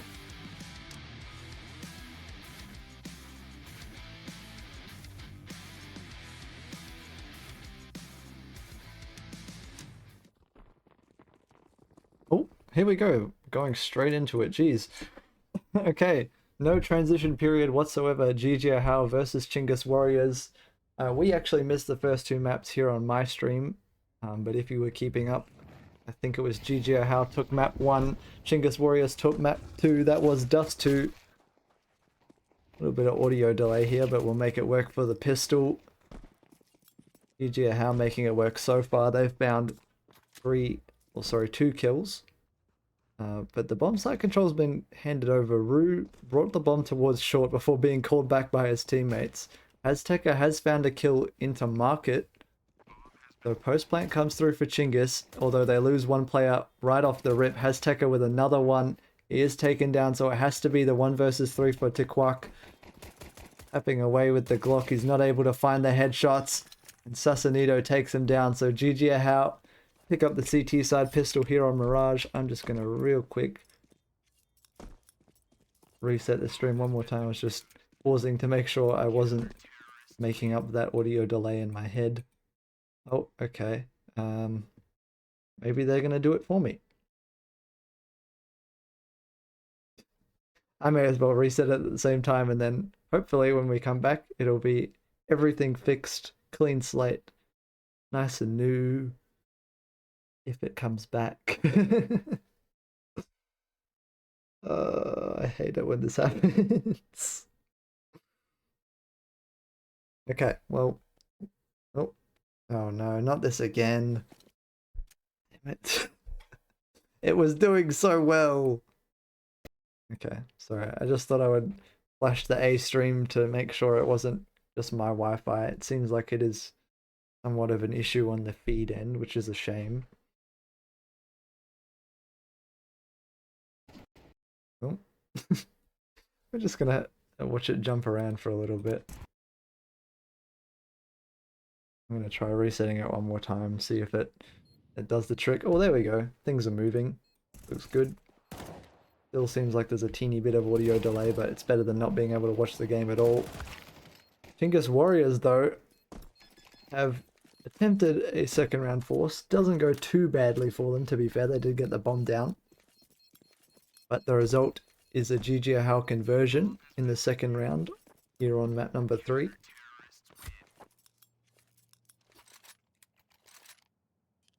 Let's go. I need to build a story. I need to get invested in this. On map 3, these guys have been going for a long time at this point. They would have started almost 3 hours ago. I think map 1 of this series did go to overtime. So it certainly has been a bit of a slog for these two teams.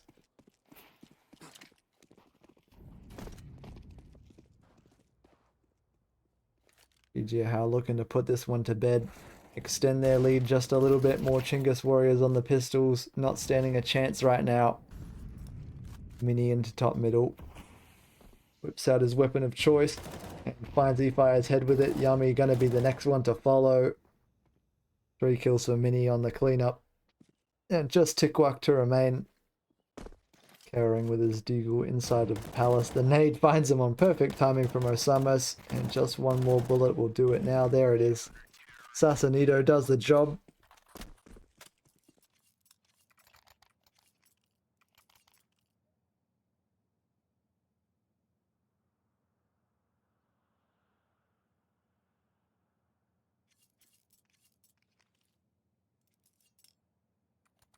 Okay, it does seem like there's like a smidge of audio delay. Hopefully it's not too bad. I think I can stand it, and it seems like as far as technical settings on my end go, I can choose between either a teeny bit of delay or just the game completely not being visible. So I'm going to side with the prior of those two options. Or the former. Yummy. Sorry, I thought it was Yummy. It's actually Rue caught walking out top middle. It is Synopsis AK to bring him down.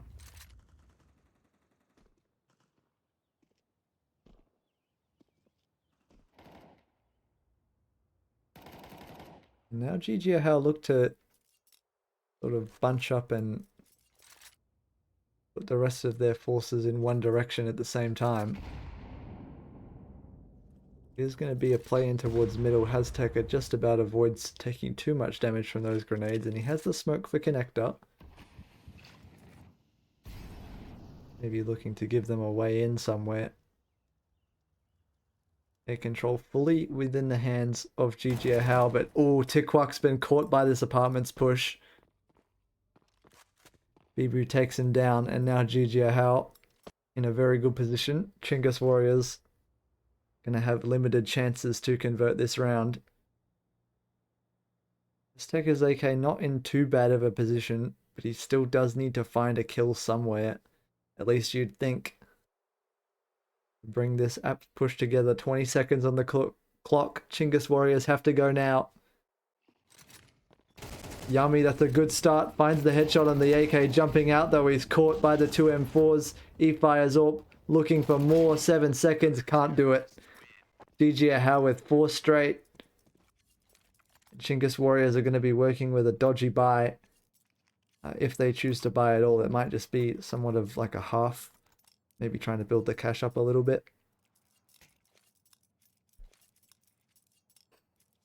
See how we go.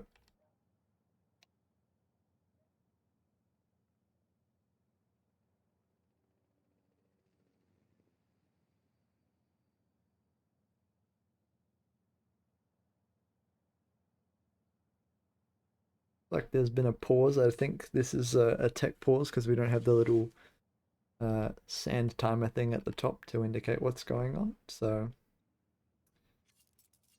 just gonna wait. Oh, there we go. Looks like we're back. Nice and quick. Love to see it. Oh, might be just me, but it feels like the audio delay. Oh, okay. Mini is gone. That's no good. Might reset the feed real quick just to see if it does anything. Because why not? Seeing as we have tech issues, I may as well try and resolve the tech issues of my own. Bring up clean feed A for you all just so you can see that one's still working. Oh. Or not. Way to prove me wrong there. Oh, jeez. What a mess. Did both our feeds just go down, or like what just happened? Uh-oh. This could be bad. I'm gonna see if I think there's somebody else streaming this, so I might go look and see if his feed. Oh, something. That was movement at the station. Okay, the A feed has something going on. But it still looks very much choppy. Yeah, this could be an issue on my end. Not sure. CIS Papa is also streaming this game. Okay. Looks like he's got a little bit of delay, so as far as I can tell, his feeds... Actually, no. Looks like we're at about the same spot. His one looks nice and smooth. My one does not, but that's okay. Might just be an issue on my end. It is what it is. Like I keep saying, I'll do my best to fix it. Fortunately for me, Mini is still yet to rejoin the server, so I've got a little bit of time to fiddle around with the settings and try to get this working. If you see the screen go black, just assume that it's me resetting the feed. Oh, okay, that looks better. Alright, cool. Now we can and watch the tech pause in full non-laggy quality. And hopefully the sound delay is gone as well.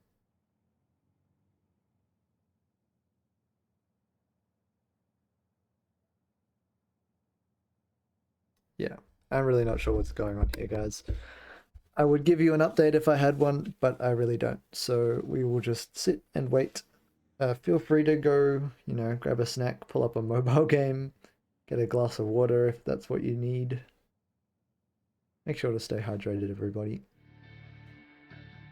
Okay, well, they put on the timeout music. That's nice. Oh, okay, and we're at least Mini is back in the server.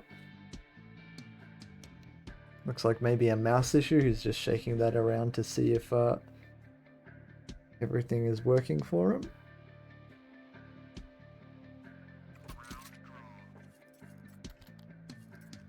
coming from the A feed? Nope, it's from this one.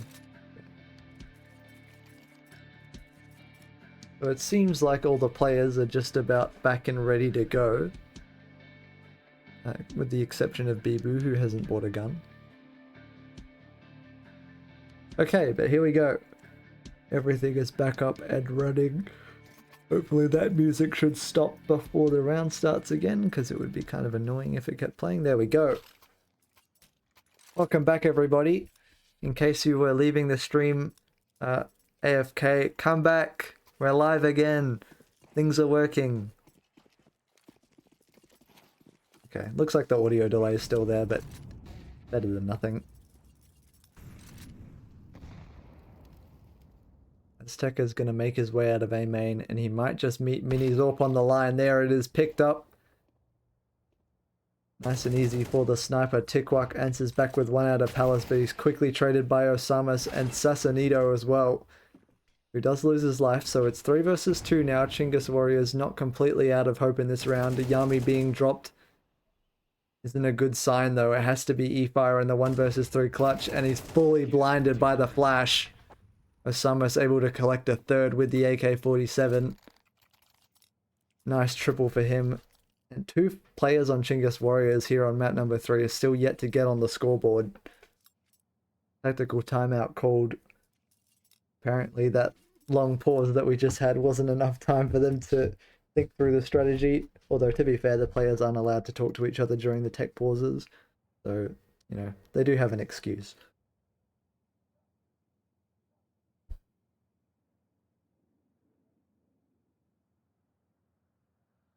But we'll see what kind of strategy they want to go for.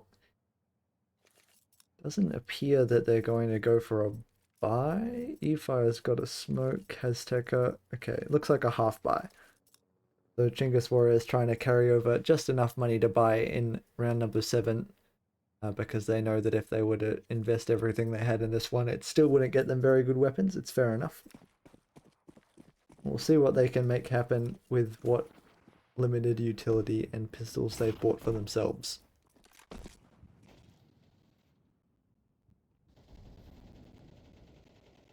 Summers with a straight spam through a smoke and a wall has found the opening incision. Another wallbang kill for him. Azteca finally answers back, but it might be too little too late, as Yami's Deagle puts a second one on the board here for Chinggis Warriors. He is able to pick up the AK, but the reload gives away his position. Mini, aware of this, he's trying to come in behind him, but he might just miss the timing. Yami has a distinct opportunity, but he doesn't get away with it. Mini catches him on the murder hole. And JiJieHao up 6 rounds to 0. Crazy strong start to their CT side on Mirage.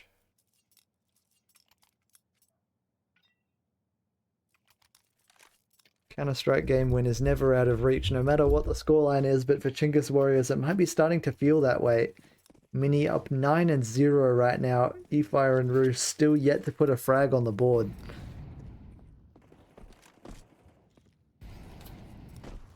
Flashes go out at top middle. E-Fire, there we go. Caster cursed him into it in a good way. Sassanito answers back though. Numbers stay even for now. Couple of players towards A for JiJieHao. Bibu is not ready at all, and Rue on the board as well. Mini Zorp to answer back, finds one, but he's traded. 2 versus 2. Osamas has been so good holding down the A-bomb site. Needs to be just a little bit better. Doesn't have it in him this time. Rue with 3 frags. It's the players that started off this round killless who get the ball rolling for Chinggis Warriors. Unless Sassanito has anything to say about it. Making his way out around the bomb site. Yami doesn't quite give up the peak. There it is. He's been spotted. Taken down to half HP. Both these players on 50. A mouse jump maybe from Sassanito. I don't know if he was planning to look over the default box or what. But not the opportune time to be hopping around. Either way, the result is Chinggis Warriors putting their first one up there on the scoreboard. And it'll have to be the first of a strong T-side run for them if they want to keep things close in this first half.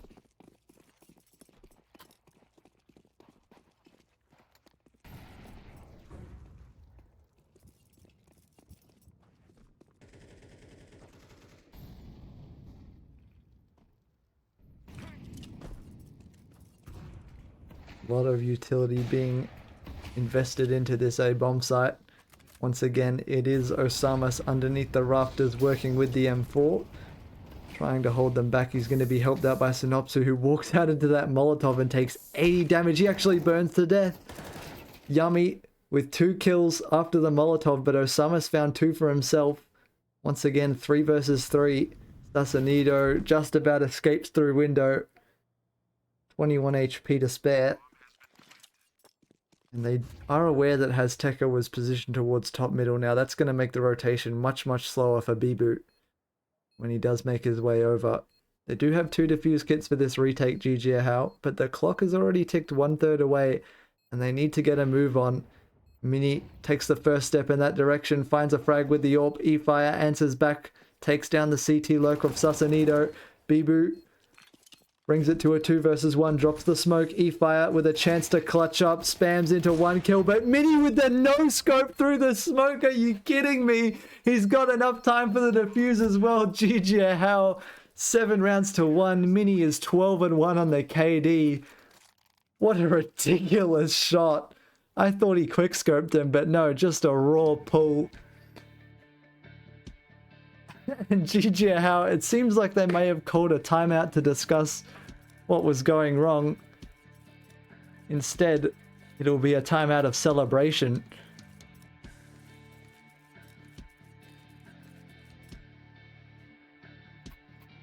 As Chinggis Warriors left scratching their head thinking, I mean, what are we even supposed to do about that?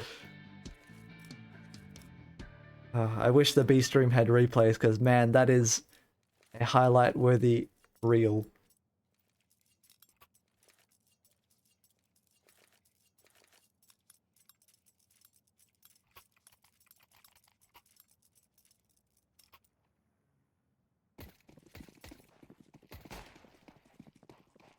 I mean, how do you respond if you're Chinggis Warriors? It is a question we'll get the answer to in this round. Hopefully for them, it'll be in a good way. Mini boosted up into the apartments with the AWP. Not going to find anyone right off the rip. I mean, just holding down that position is so strong.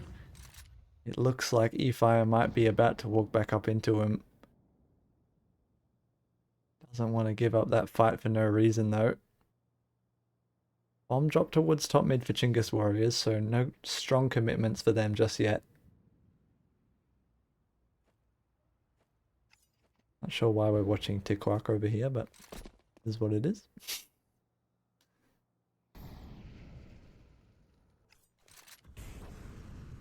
Root going to be boosting Hazteca up into window. See how good the awareness is for Synopsy. Not good enough. Hazteca takes him down. Man advantage now for Chinggis Warriors. A chance to slow JiJieHao's momentum just a little bit more.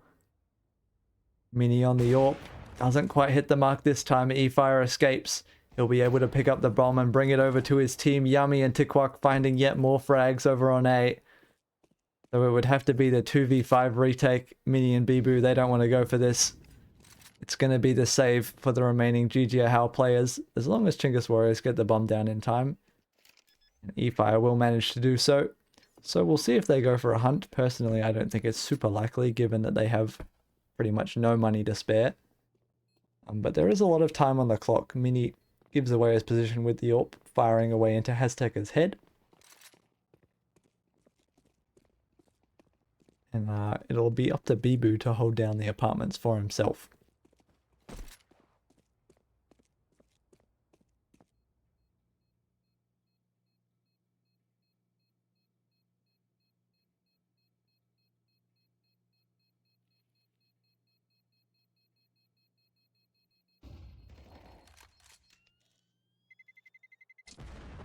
It'd be nice if we could get Bibu's POV of that kill, but whatever.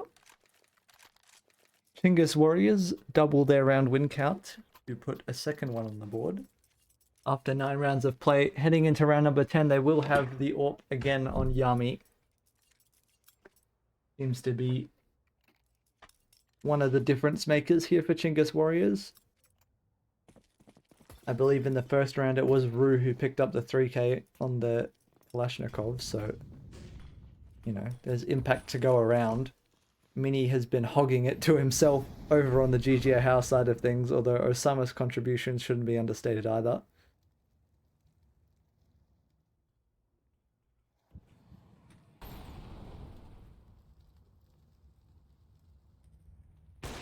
Oh, once again, Mini just firing away.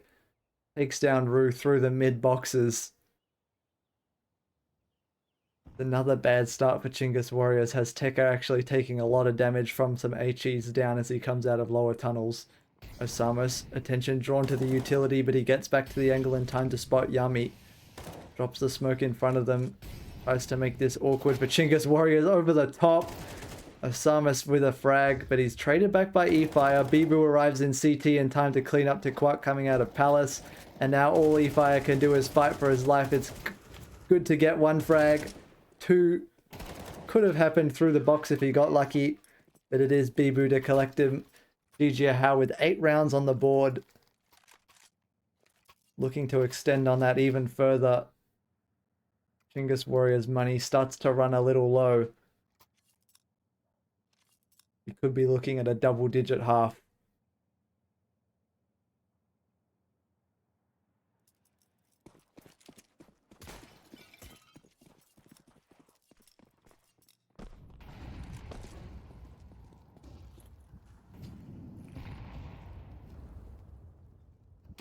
Ooh, Mini just misses Haztekka's elbow as he peeks around A main. Meanwhile, E-Fire and Yami have been caught by Sasanito's M4. Rue on the deagle though, swings out of Palace for 2. All of a sudden, Chinggis Warriors find themselves with the advantage. It would have to be Synopsy and Bibu to rip it away. These last 3 players now, they do have full armor, full weapons. Equipped for the task. Bibu was the only one with the defuse kit, so if he goes down, Synopsy's chances get a whole lot lower. Safe A main play for Chinggis Warriors. They don't want to give this one up in a hurry. Synopsy goes down. It'll have to be Bibu. Try to sneak out to the bomb, but he won't be allowed to get there. Has Tekka with the headshot. Puts 3 on the board for Chinggis Warriors. And gives them, at the very least, enough money to fight for a 4th. Of course, the overarching question is, will that be enough for their T side, or will they not be able to pull through? The comeback road is long and arduous, but it's one that they've taken the first step on.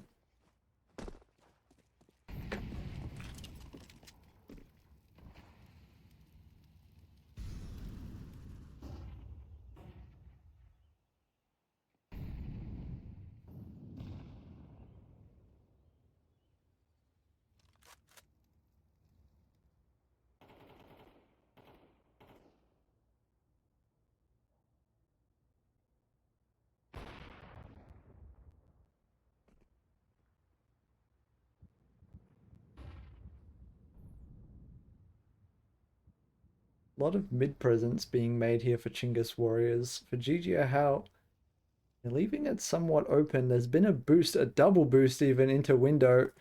It'll be Sasanito from the ladder room position who has the only chance of spotting it, but he won't quite detect anything. Osamus does catch the player as he pushes through Palace. Rue's been taken down as well, but look at this from Haztekka. He has 2 backs turned. Just has to play the cards right. Finds one headshot, sprays away. Synopsy on the deagle survives the first encounter and does land a frag eventually. Here's that player, Yami, rotating through the apartments. He's joined by E-Fire with 30 seconds to go. They need to take down 3 players here on the B-bomb site. Sasanito in such a good spot. Dodges the flash and sprays into the headshot. Yami with no chance. JiJieHao with 9 rounds in the first half. Looking dominant over Chinggis Warriors. And the second half will probably be a couple of minutes away. I'm just going to run an ad break real quick, but I promise that I will see you guys when we come back.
And we are back.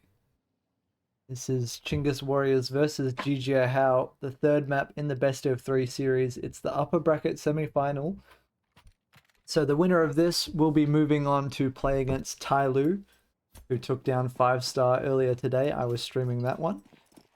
And the loser will be dropping to the lower bracket, and I believe they'll be playing the winner of Ground Zero versus Rare Atom, which will be coming up not after this, but after the game after this.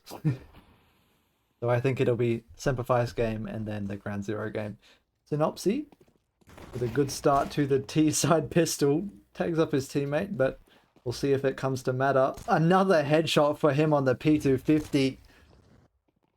Fantastic start for JiJieHao, and look at this, Susanito's already behind the last 2 players.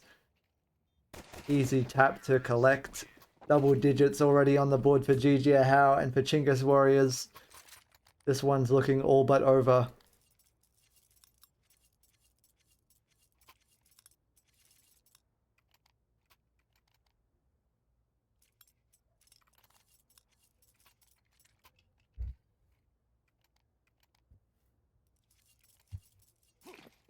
Yeah, they need a day break for Ground Zero since they're in Tokyo with Rare Atom. What, is that true?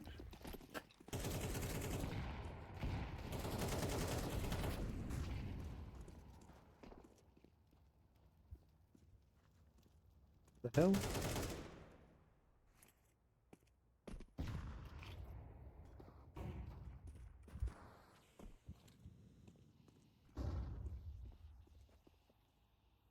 Position from Osamas could bear fruit.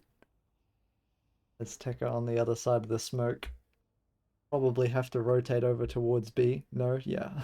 I would have been very surprised. I was like, why would they be in Tokyo? I thought everyone was in Shanghai.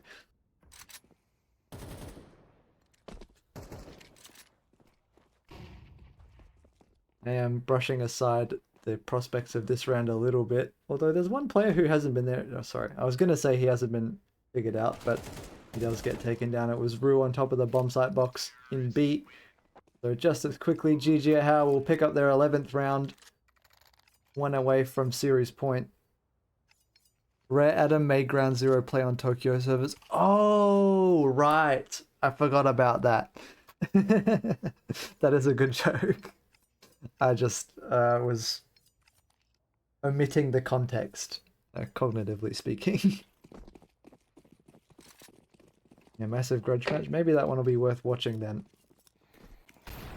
I was planning on doing FlyQuest versus Next Void, which will be somewhat of a grudge match, but for opposite reasons, as Urcast is a big friend of those boys. Tikwak does well to get one with a deagle. Rue fires away for 2 headshots.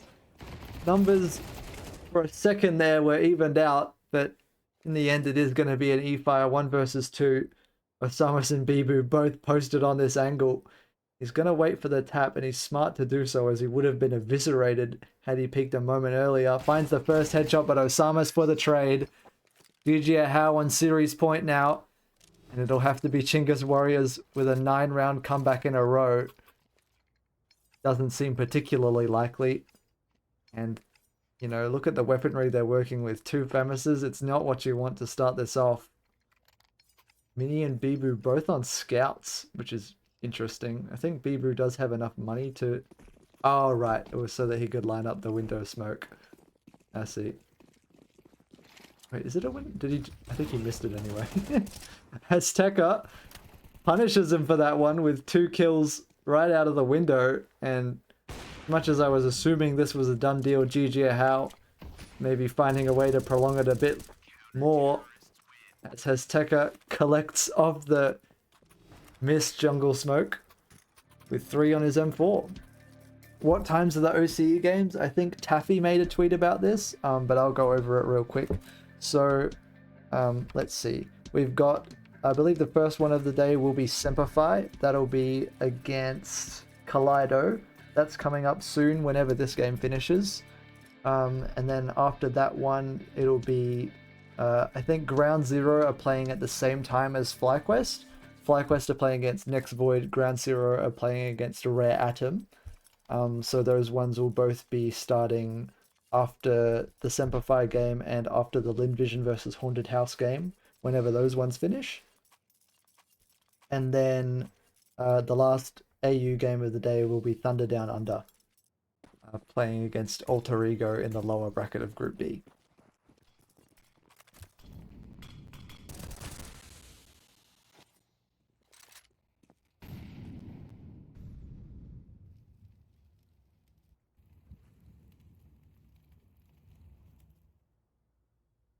Just pistols for JiJieHao, so it doesn't seem like they should have a chance at closing out the map in this round, but Yami, overzealous with the AWP, has given over the big one to Synopsy. Hazteca looks to clean it up in the middle.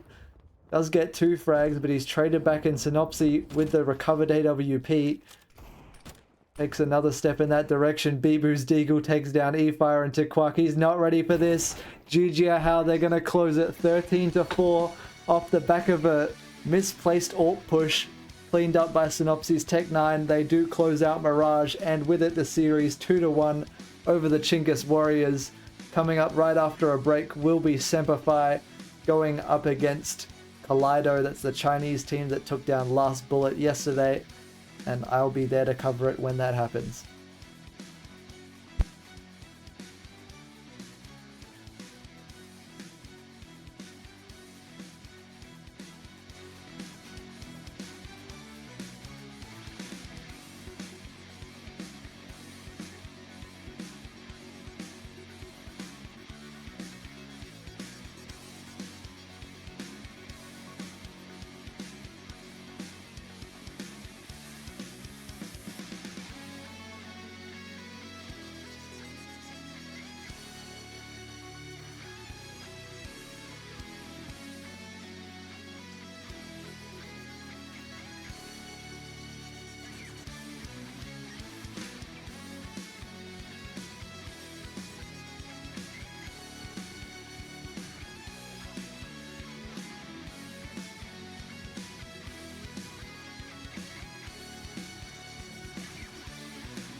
The past tried to trap me too bad. My future beckoned, I crashed, and yes, I burned. Hardest lesson that I learned was how to take a fall and crawl back out the dirt. Now I'm back from the grave, revived. Time after time, they tried to take my life, and still I wouldn't die. Survive, now come salute him. No man can dispute him. Back and I am biting, street fighting, Ryu Hadouken. What they said could not be done, I did it. Now sing it. Oh, here I go.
Someone said the sound's way off. Okay. I mean, it sounds fine on my end, but I'll reset the A feed just in case that fixes it.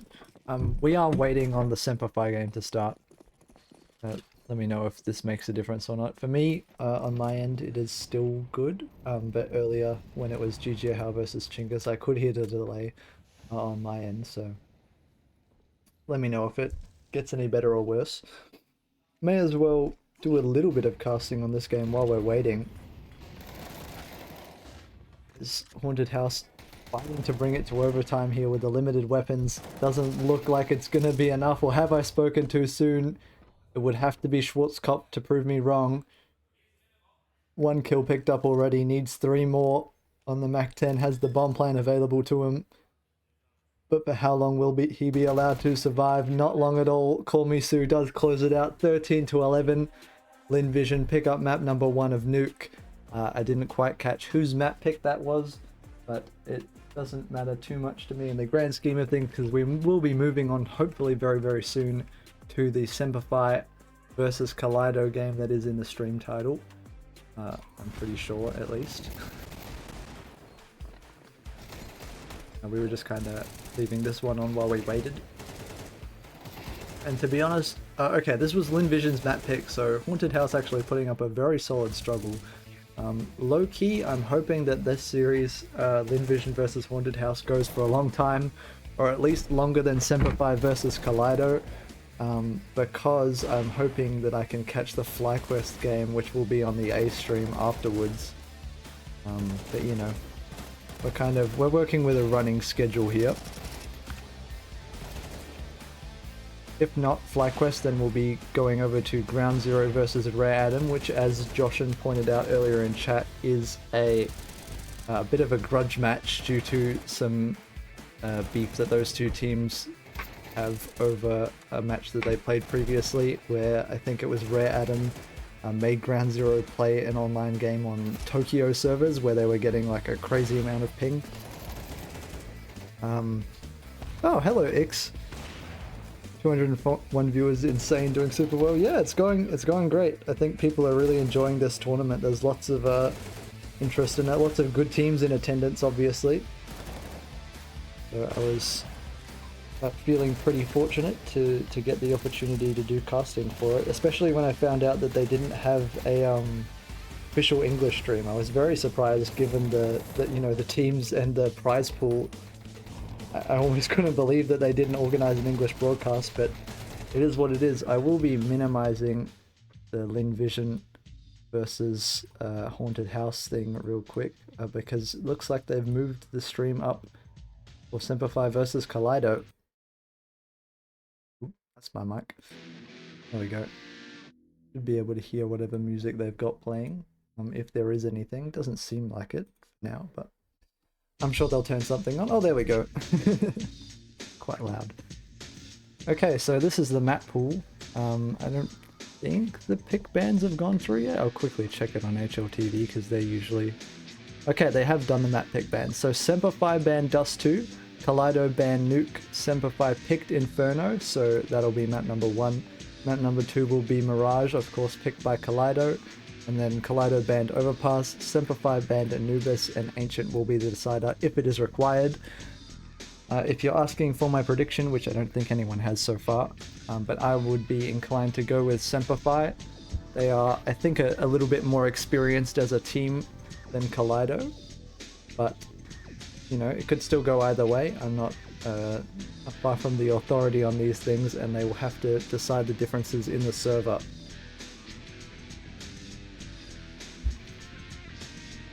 You know what, seeing as I'm here in time, I may as well run a quick prediction for this. Didn't bother doing one for JiJieHao versus Chinggis just because we were jumping in at the very tail end of that series. But seeing as we are going from the jump, who wins map 1?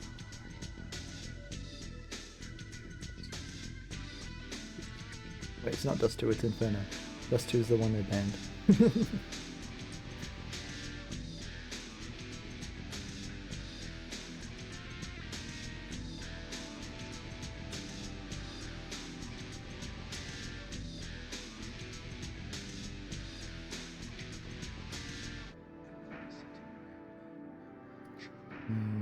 I'll leave that one open for 5 minutes.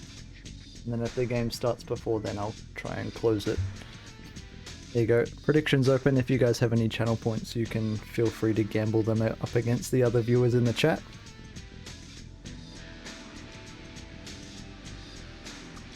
How are you? I'm good, thanks. Yeah, I'm really enjoying getting to do the casting for this tournament. It's been good for my channel. I think I went from like I think I had 150 followers-ish on Twitch literally 2 days ago, not even, like yesterday, and now I'm up to 362, so it's been you know, pretty good for me, I would say. And of course I've been enjoying getting to watch the Counter-Strike. Who isn't? And it's also nice to see some OCE teams not just competing with each other, but up against others in the region, testing our metal out a little bit. It hasn't been going great for us. SemperFi were actually the only team yesterday to pull out the victory in their opening game, at least from the OCE region. Even poor old Gratisfaction, who's on Alter Ego, so technically there is some OCE rep on that team. They lost as well in their opening against Lin Vision, I believe. So they'll be up against Thunder Down Under, who lost against Haunted House later today. FlyQuest dropped their game against... Oh, I really should know this one. JiJieHao. I should know because I casted it. So they are in the lower bracket up against Next Void. Yeah, and that leaves good old... Oh, sorry, and Ground Zero. But Ground Zero, to be fair, they got fed to the wolves a little bit, matched up against TYLOO, who were the highest ranked team coming into the tournament. So it was little surprise that they weren't able to take too many rounds off those guys. When does this start? It should be within the next 10 minutes or so. That's my hesitant call about how long we've got to wait. I don't have an official timer. It was scheduled to start at 2:30 my time, or China time, which is the same time zone. But yeah, obviously we're 15 minutes past that and we're still not underway, so I wish I could tell you exactly what's going on, but I really don't know. I'm just casting off the clean feed. I'm not in the venue. I'm just here to talk over the gameplay.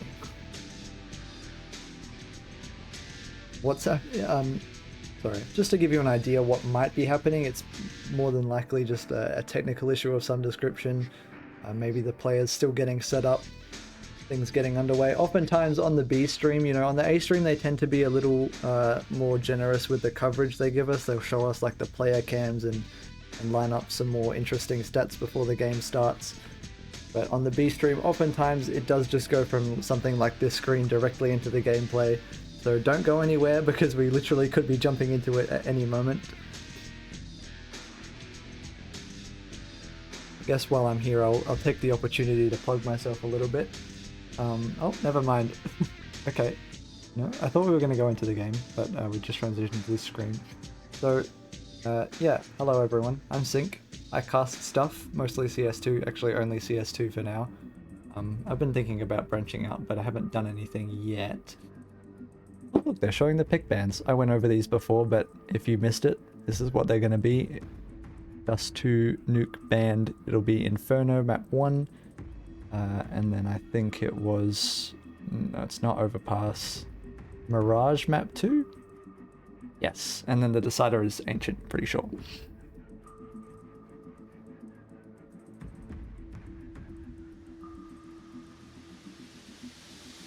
Got 3 still needing to join the game, 2 now. Aha. Oh yeah, you can probably see it on HLTV, can't you? You can just check the leaderboard there. Forget that that's a thing.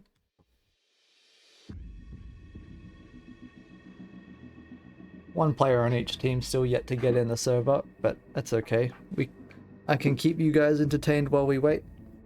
Getting back to my plug before I was rudely cut off by the stream transitioning. I'm Sync. I cast CS2. You can follow me here if you want to see more of my streams of this tournament and probably other tournaments from around the region. Whenever I'm community casting, it is going to be on this channel, or maybe yesterday I was on Church Dog's stream. is another caster from the Australian region, and we were doing this tournament together. So yeah, if you want to see more stuff like this, follow me here. I'll be doing the rest of this tournament. I do Challenger League relatively often. Sometimes I dip my toes into ESEA League.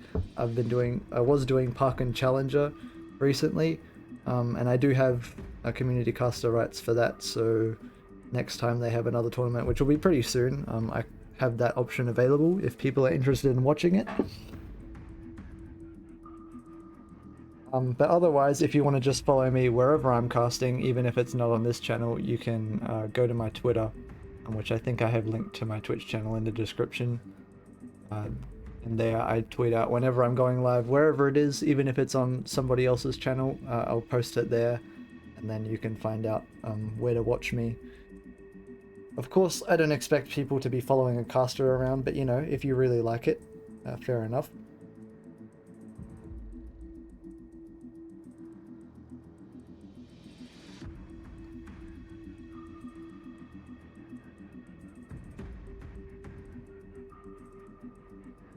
Of course, I know primarily you guys are here for the gameplay. Did the prediction end? Okay. Look, I'm gonna try this again. Because if the prediction is 100% SemperFi, then it's just going to return your points to you, and that's no fun. So if someone wants to put, like, I don't know, 10 channel points on Kaleido, at the very least, you know, maybe you could win something.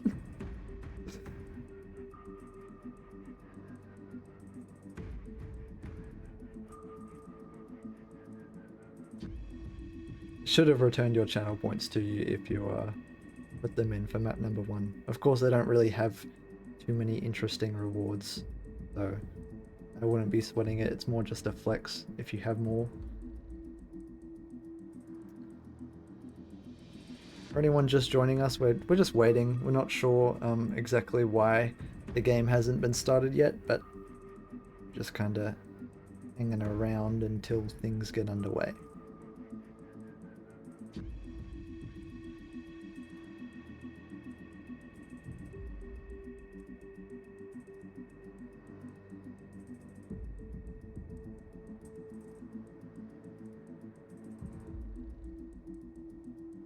I did have time in between the end of the JiJieHao game and this one to scoff some lunch, so I'm feeling fueled up and ready to go. There you go, someone's put something on Kaleido.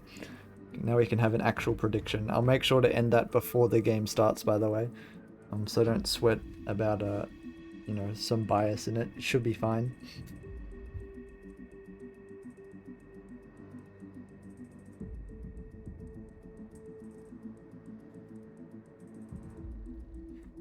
Guys, in case you have the stream like in another tab and you're just waiting for it to start, it's not starting, but I did restart the prediction. So if you bet on SemperFi before, come back and do it again, because the prediction closed with only you guys betting, and it would have just been like 100%. You would have got your points back. It's boring. So now the prediction's open again, and you can bet again if you want to. Yeah.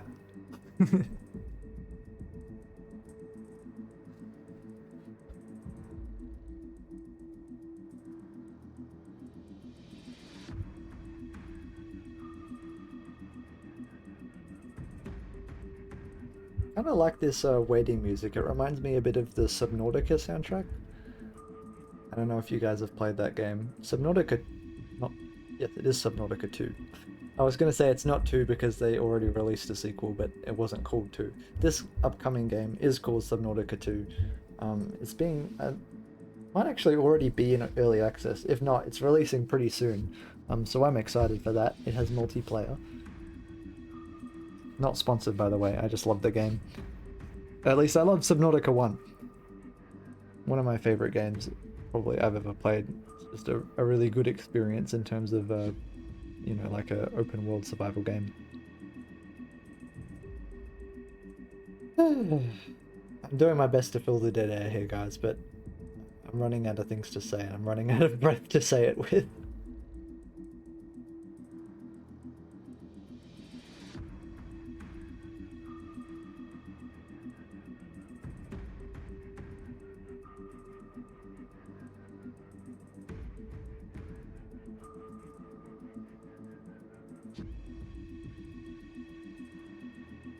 Hey, Church Dog, what's up? How's it going, bro?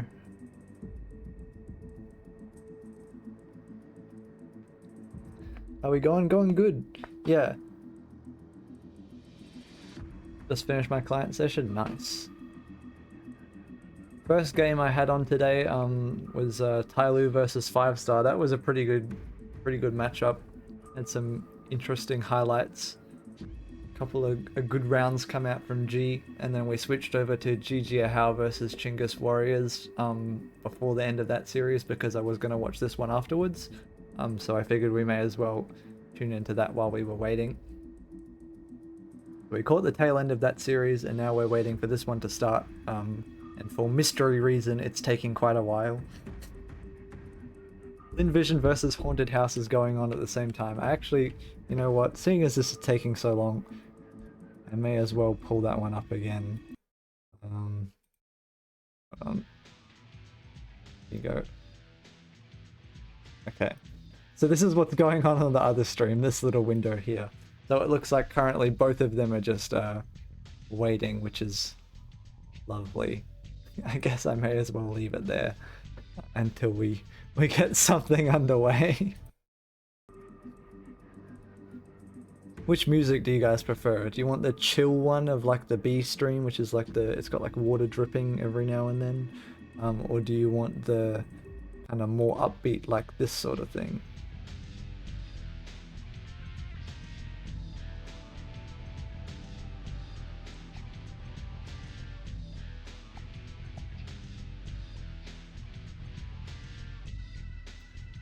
I enjoy the one that gives me that slight stress. Server restarted, eh? This could be it. Ooh. Cross our fingers. Oh, I should probably change the stream title because we're not showing Invision versus Haunted House anymore. Just this. Well, I mean, I guess we are showing it in a way, but not really. This could be it any second now, guys. Any second the game will start, I promise. I'm not crazy, you're crazy.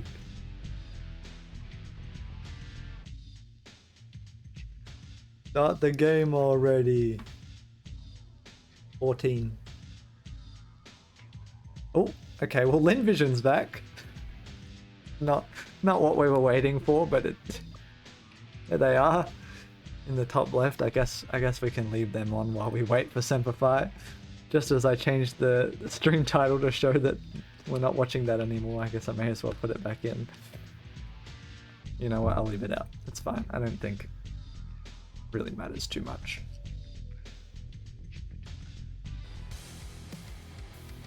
Ooh, look at this. I've made the music more rock.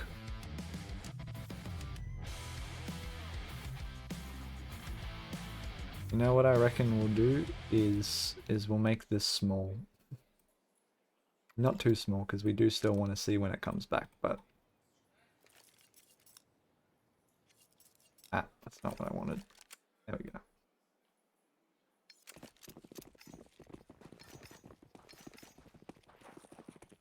Perfect. Okay, so now we can watch Invision again while we wait for SemperFi versus Kaleido Gaming to start. I'm not going to bother casting this one because I need to save my breath a little bit. But you know, you guys can watch it, you can enjoy.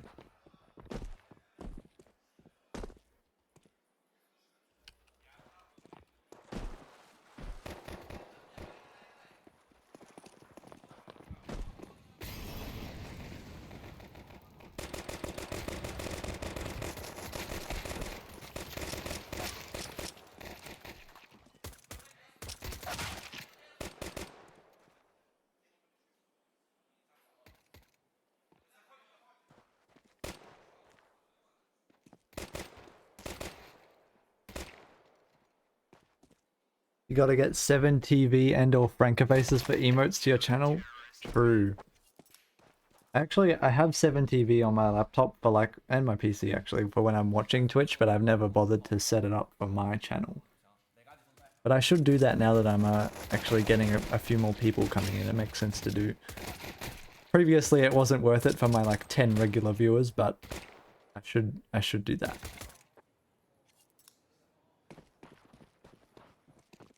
Shout out Haunted House, by the way, picking up the pistol round. Saw some people pretty much writing them off and saying, you know, it's a tier 5 team. Thunder Down Under should never have lost to them, and Linvision will probably sweep them easily. But I don't know. I was watching them yesterday. They seem like they really have a good idea about what they're doing in the game.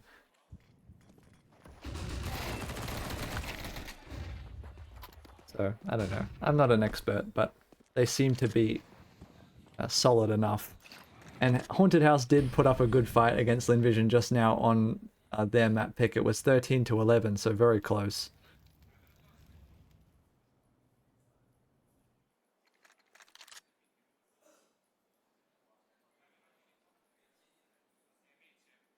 Bro, I could swear there's a sound in the background of the B feed song. I'm just going to turn it back on so you guys can hear it.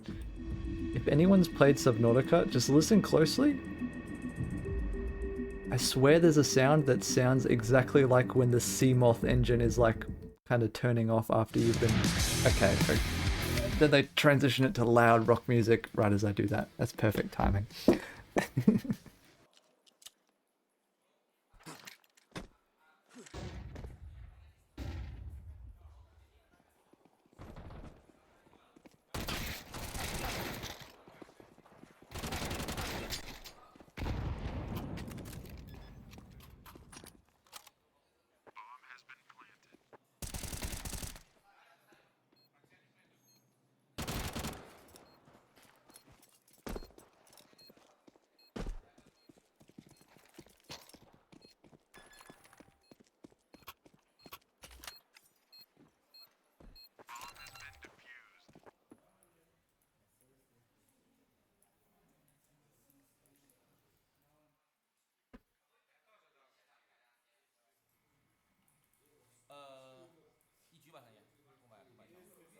Oh, what's this? Okay, sorry.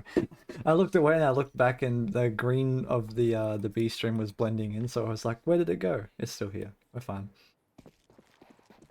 Yeah.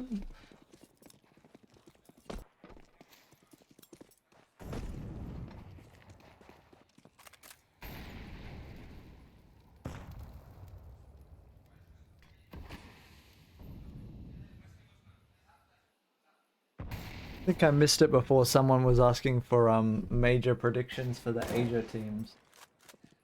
Probably could remember them all off the top of my head, but I'm also just going to pull it up to make sure that I don't make a fool out of myself.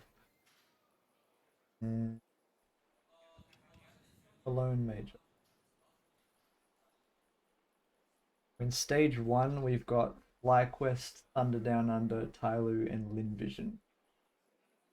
I would say out of those teams, I reckon at least 2 will make it out of stage 1. I can't say exactly who.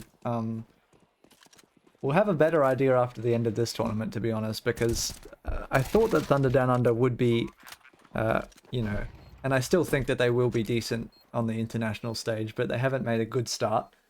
So we'll have to see how their progression tracks. TYLOO, I'd imagine, should have a very solid chance of making it out of this. And Linvision kind of depends on how well they play, to be honest. Like, we all know that they can put up very strong performances against very strong teams, but they haven't been showing that as much in recent months. Oh, hold on! Cutting me off. The B stream is back. Let me turn that off. And turn the audio for this back on. Here we go. SemperFi versus Kaleido finally getting underway. Still not sure what the delay was all about, but it doesn't matter. We are here in the server, ready to go. The audio sounds really quiet, so I'm going to turn that up. There we go, that's better. And Rage is already making a move down middle. He's been spotted out. Hazard needs to try and push him away and does manage to do so. Map control maintained for SemperFi, at least for now.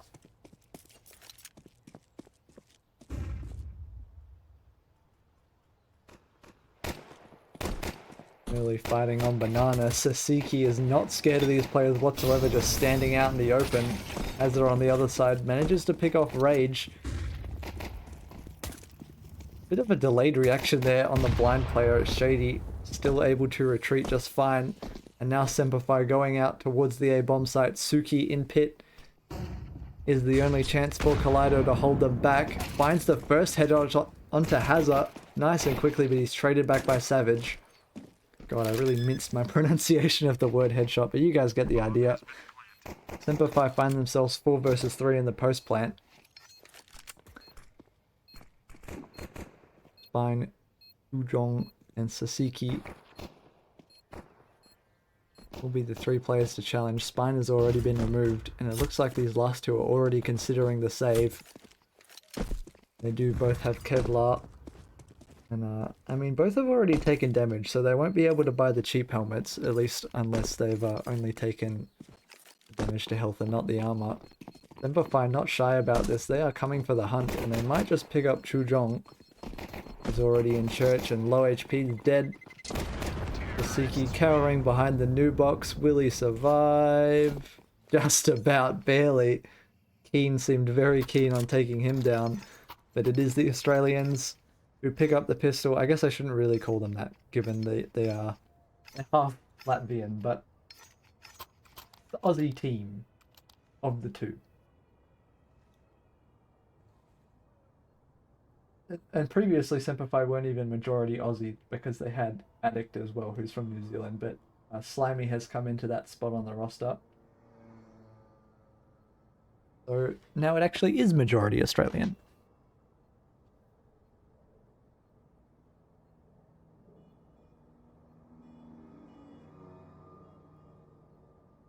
Interesting that we've got a tech pause after just 1 round. Might be symptomatic of the same issue that we were seeing before the game started that delayed us for so long. Hopefully they can get that sorted nice and quickly.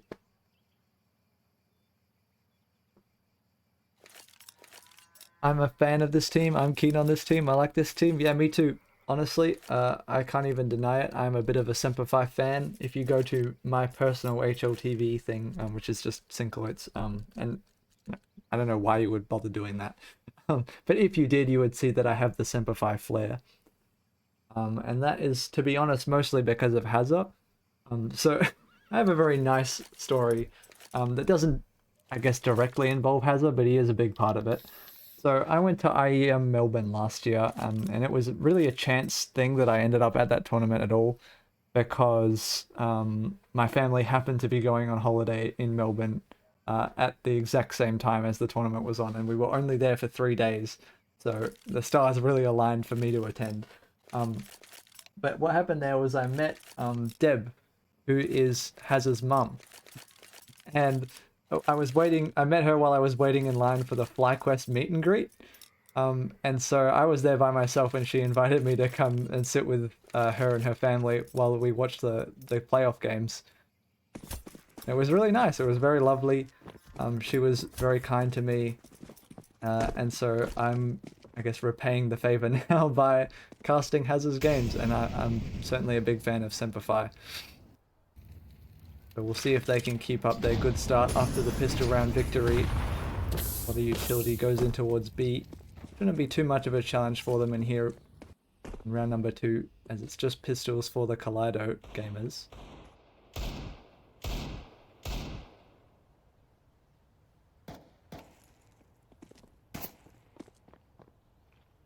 Ooh, Rage! Making us feel it with the Deagle 1-tap. Being brought down early in the round. Shady might just step into it. Manages to survive the encounter. Savage responds as well. Hazard taken down. All the 5-7s are doing a lot of damage here to the SemperFi players. 2 Galils remain, and they do still have the bomb in their possession. A pick onto Suki makes their chances a whole lot better. Evens the numbers back out, and Savage gives them back the advantage. So they did know that Chujong was towards A. He's actually already rotated all the way to Banana. It's not going to be expected. Savage has walked right past him. They both got past. I can't believe this. Chujong on the 5-7 catches the 1 versus 2. The early rotation. Oh my god, I can't believe that. Both skulls turned behind him. And he's able to collect with the pistol. SemperFi caught way off guard by that early rotation. Pays off big time for Kaleido.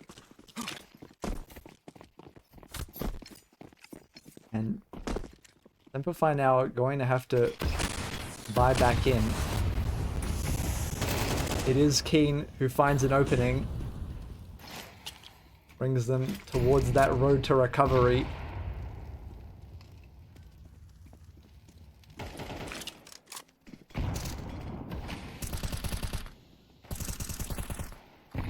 Nade down towards the bottom middle.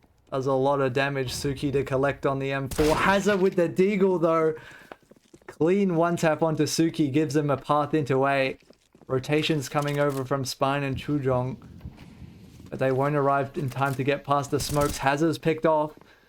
Spine creeping out. He's going to try and stop the bomb plant. Successfully able to do so. Shady finds himself in the one-on-one, but Chujong brings him down. The hero once again for Kaleido. Back-to-back rounds, he's in the clutch. Back-to-back rounds, he delivers. And as a result, it is going to send SemperFi back to the pistols once again.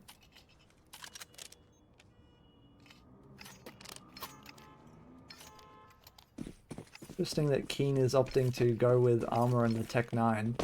So he's investing pretty much all of his money into this round. The rest of the team is on just about a full eco. And immediately Keen has been taken out, which is unfortunate for him.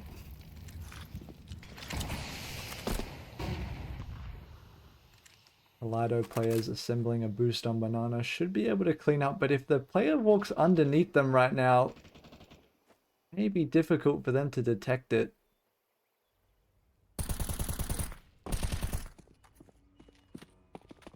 Catching the timing, Shady goes out. They haven't cleared the player on top of the wall. This time Slimy turns around though.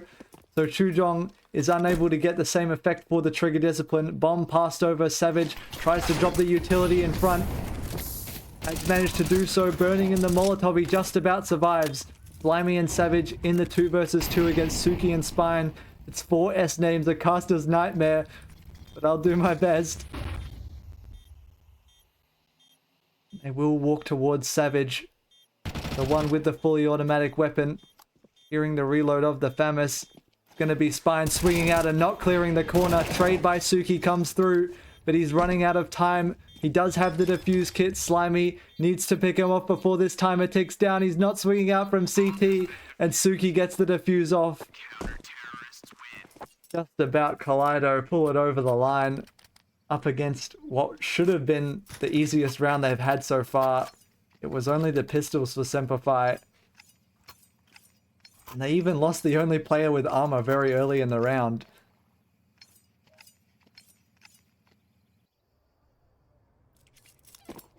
Their valiant effort does earn them a bomb plant, and with it a fair amount of money, so they're equipped with decent utility, or very decent, pretty much full, and 4 AKs. Savage has that saved M4 from Slimy. Tasiki is walking out through the Molotov, so close in front of the smoke, but he's blinded by the flash. Chujong collects one more, but Keen with the trade. Rage is flanked down mid so fast. SemperFi not expecting this, but he needs to find 4 kills in the prime position. Oh, but it feels like it's impossible for him to execute, and the bomb's still at the T ramp. Things could fall apart here very easily. Hanging in the balance, the dink lands. Hazza survives the first encounter, but swings back into it. Rage now still with 2 players to find, and Shady does put a lid on it. Oh my goodness, SemperFi keeping my heart in my mouth here. But they do eventually clean that one up, give themselves a second round, and put an end to Kaleido's streak of 3.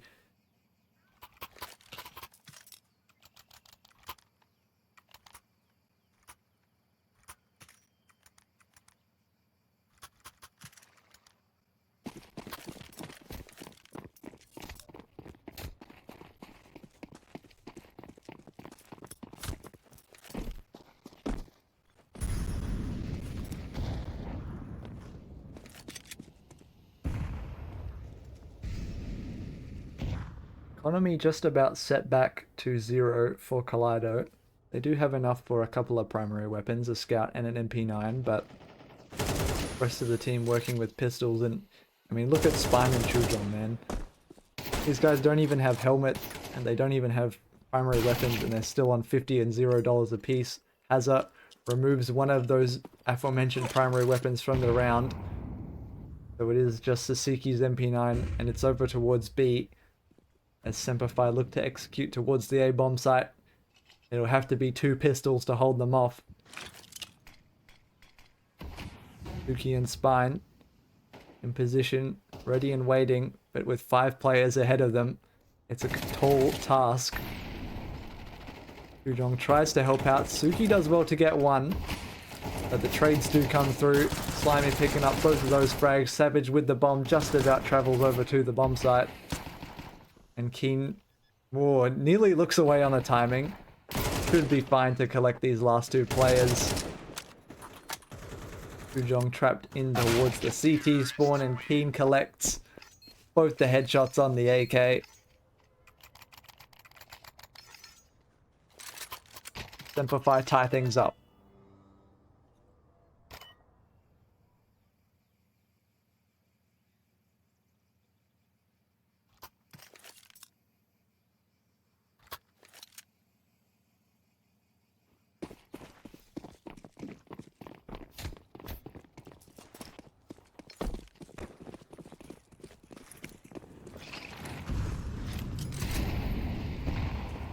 Going into round 7. Once again, it is just the pistols for Kaleido. Rage doesn't need the bigger guns apparently, as I swear just about all his frags this game have been coming from that Desert Eagle. Keen with a headshot onto Sasuke evens out the numbers though. Avenges his Latvian comrade. Boost to see Rage's Deagle go over the smoke. Keen is so ready for that. Takes him down with ease. Slimy spamming through the smoke. I think he took a dink from either a teammate or one of the USPs. Either way, shouldn't matter too much. SemperFi able to take that one down. Keen with 4 frags in the eco round. Keeps it under control.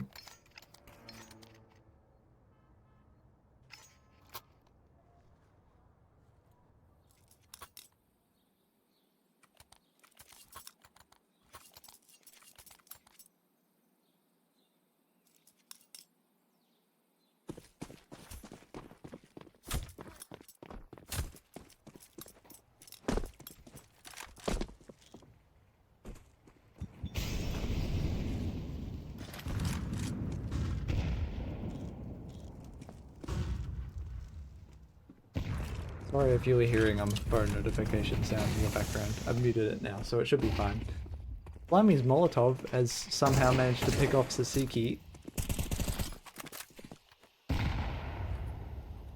SemperFi find themselves yet again with an early advantage.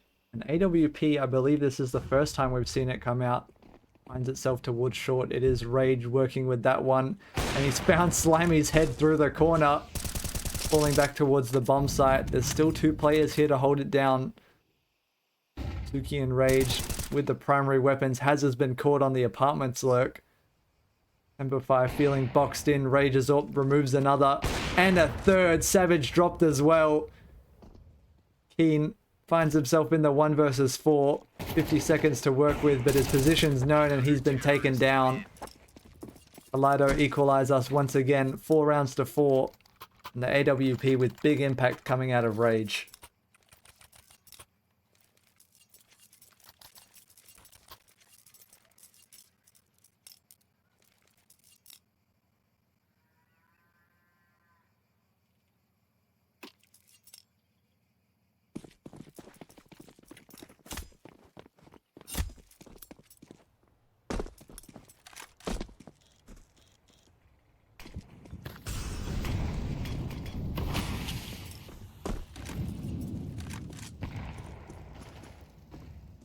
SemperFi trying to take space on Banana, but Sasuke shuts down 2. Chujong behind him does get taken down. The man with the AK in hand is allowed to survive. Gets back up towards the car. RageZorp once again on this line. Let's get back to it in time to spot the barrel of Shady's gun and takes him down nice and quick. Hazza steps into it as well. Rage is a monster with the scoped weapon, and Savage meets the same fate as his teammates. 3 kills again for Rage. Since buying that one up just 2 short rounds ago, he's picked up 6 frags with it. And it's a challenge that SemperFi will have to overcome if they want to make any more progress here on the T side of Inferno.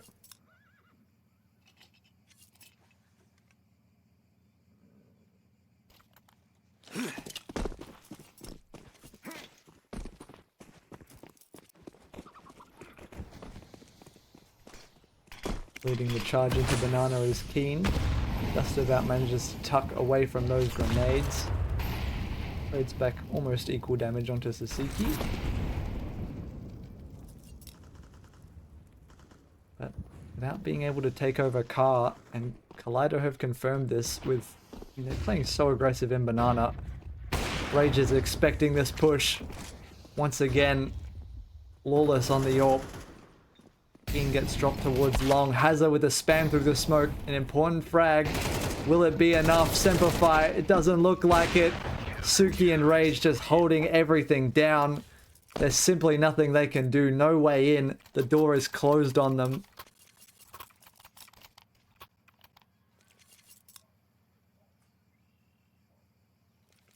And Kaleido are showing impressive quality for, I'll be honest, a team where I haven't heard of any of these players before. I'm not familiar with the roster whatsoever.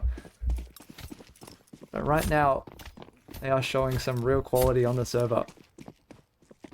Made mostly from the morning... Oh, Morningstar. Okay, never mind. I have heard of their team then. But clearly I didn't pay that much attention to them. Maybe I should have. Oh, RageZorp nearly catches a player jumping across the T-ramp.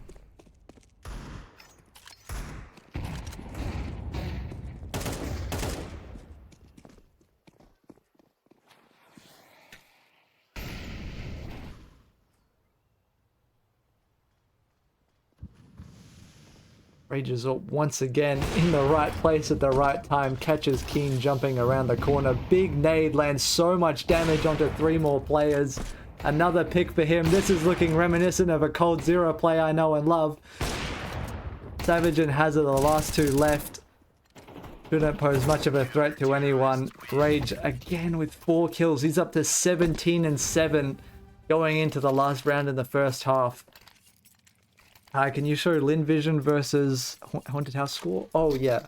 I mean, probably. I think I can find a way to do that. I'll do it at halftime because we've got 1 more round to go, and then I'll add that somewhere on the stream so you can see it.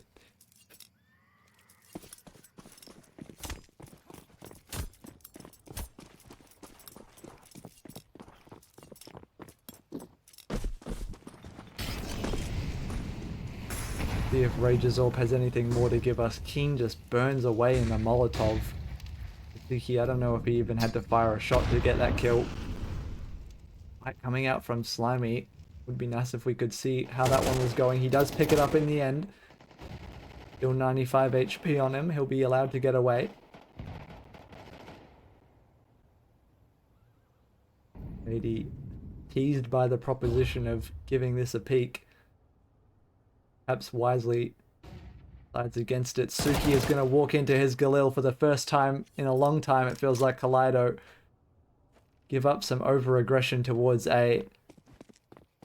It is going to pull a little bit of attention back that way for SemperFi. It's RageZorp making its way up top mid for the first time in a long time again.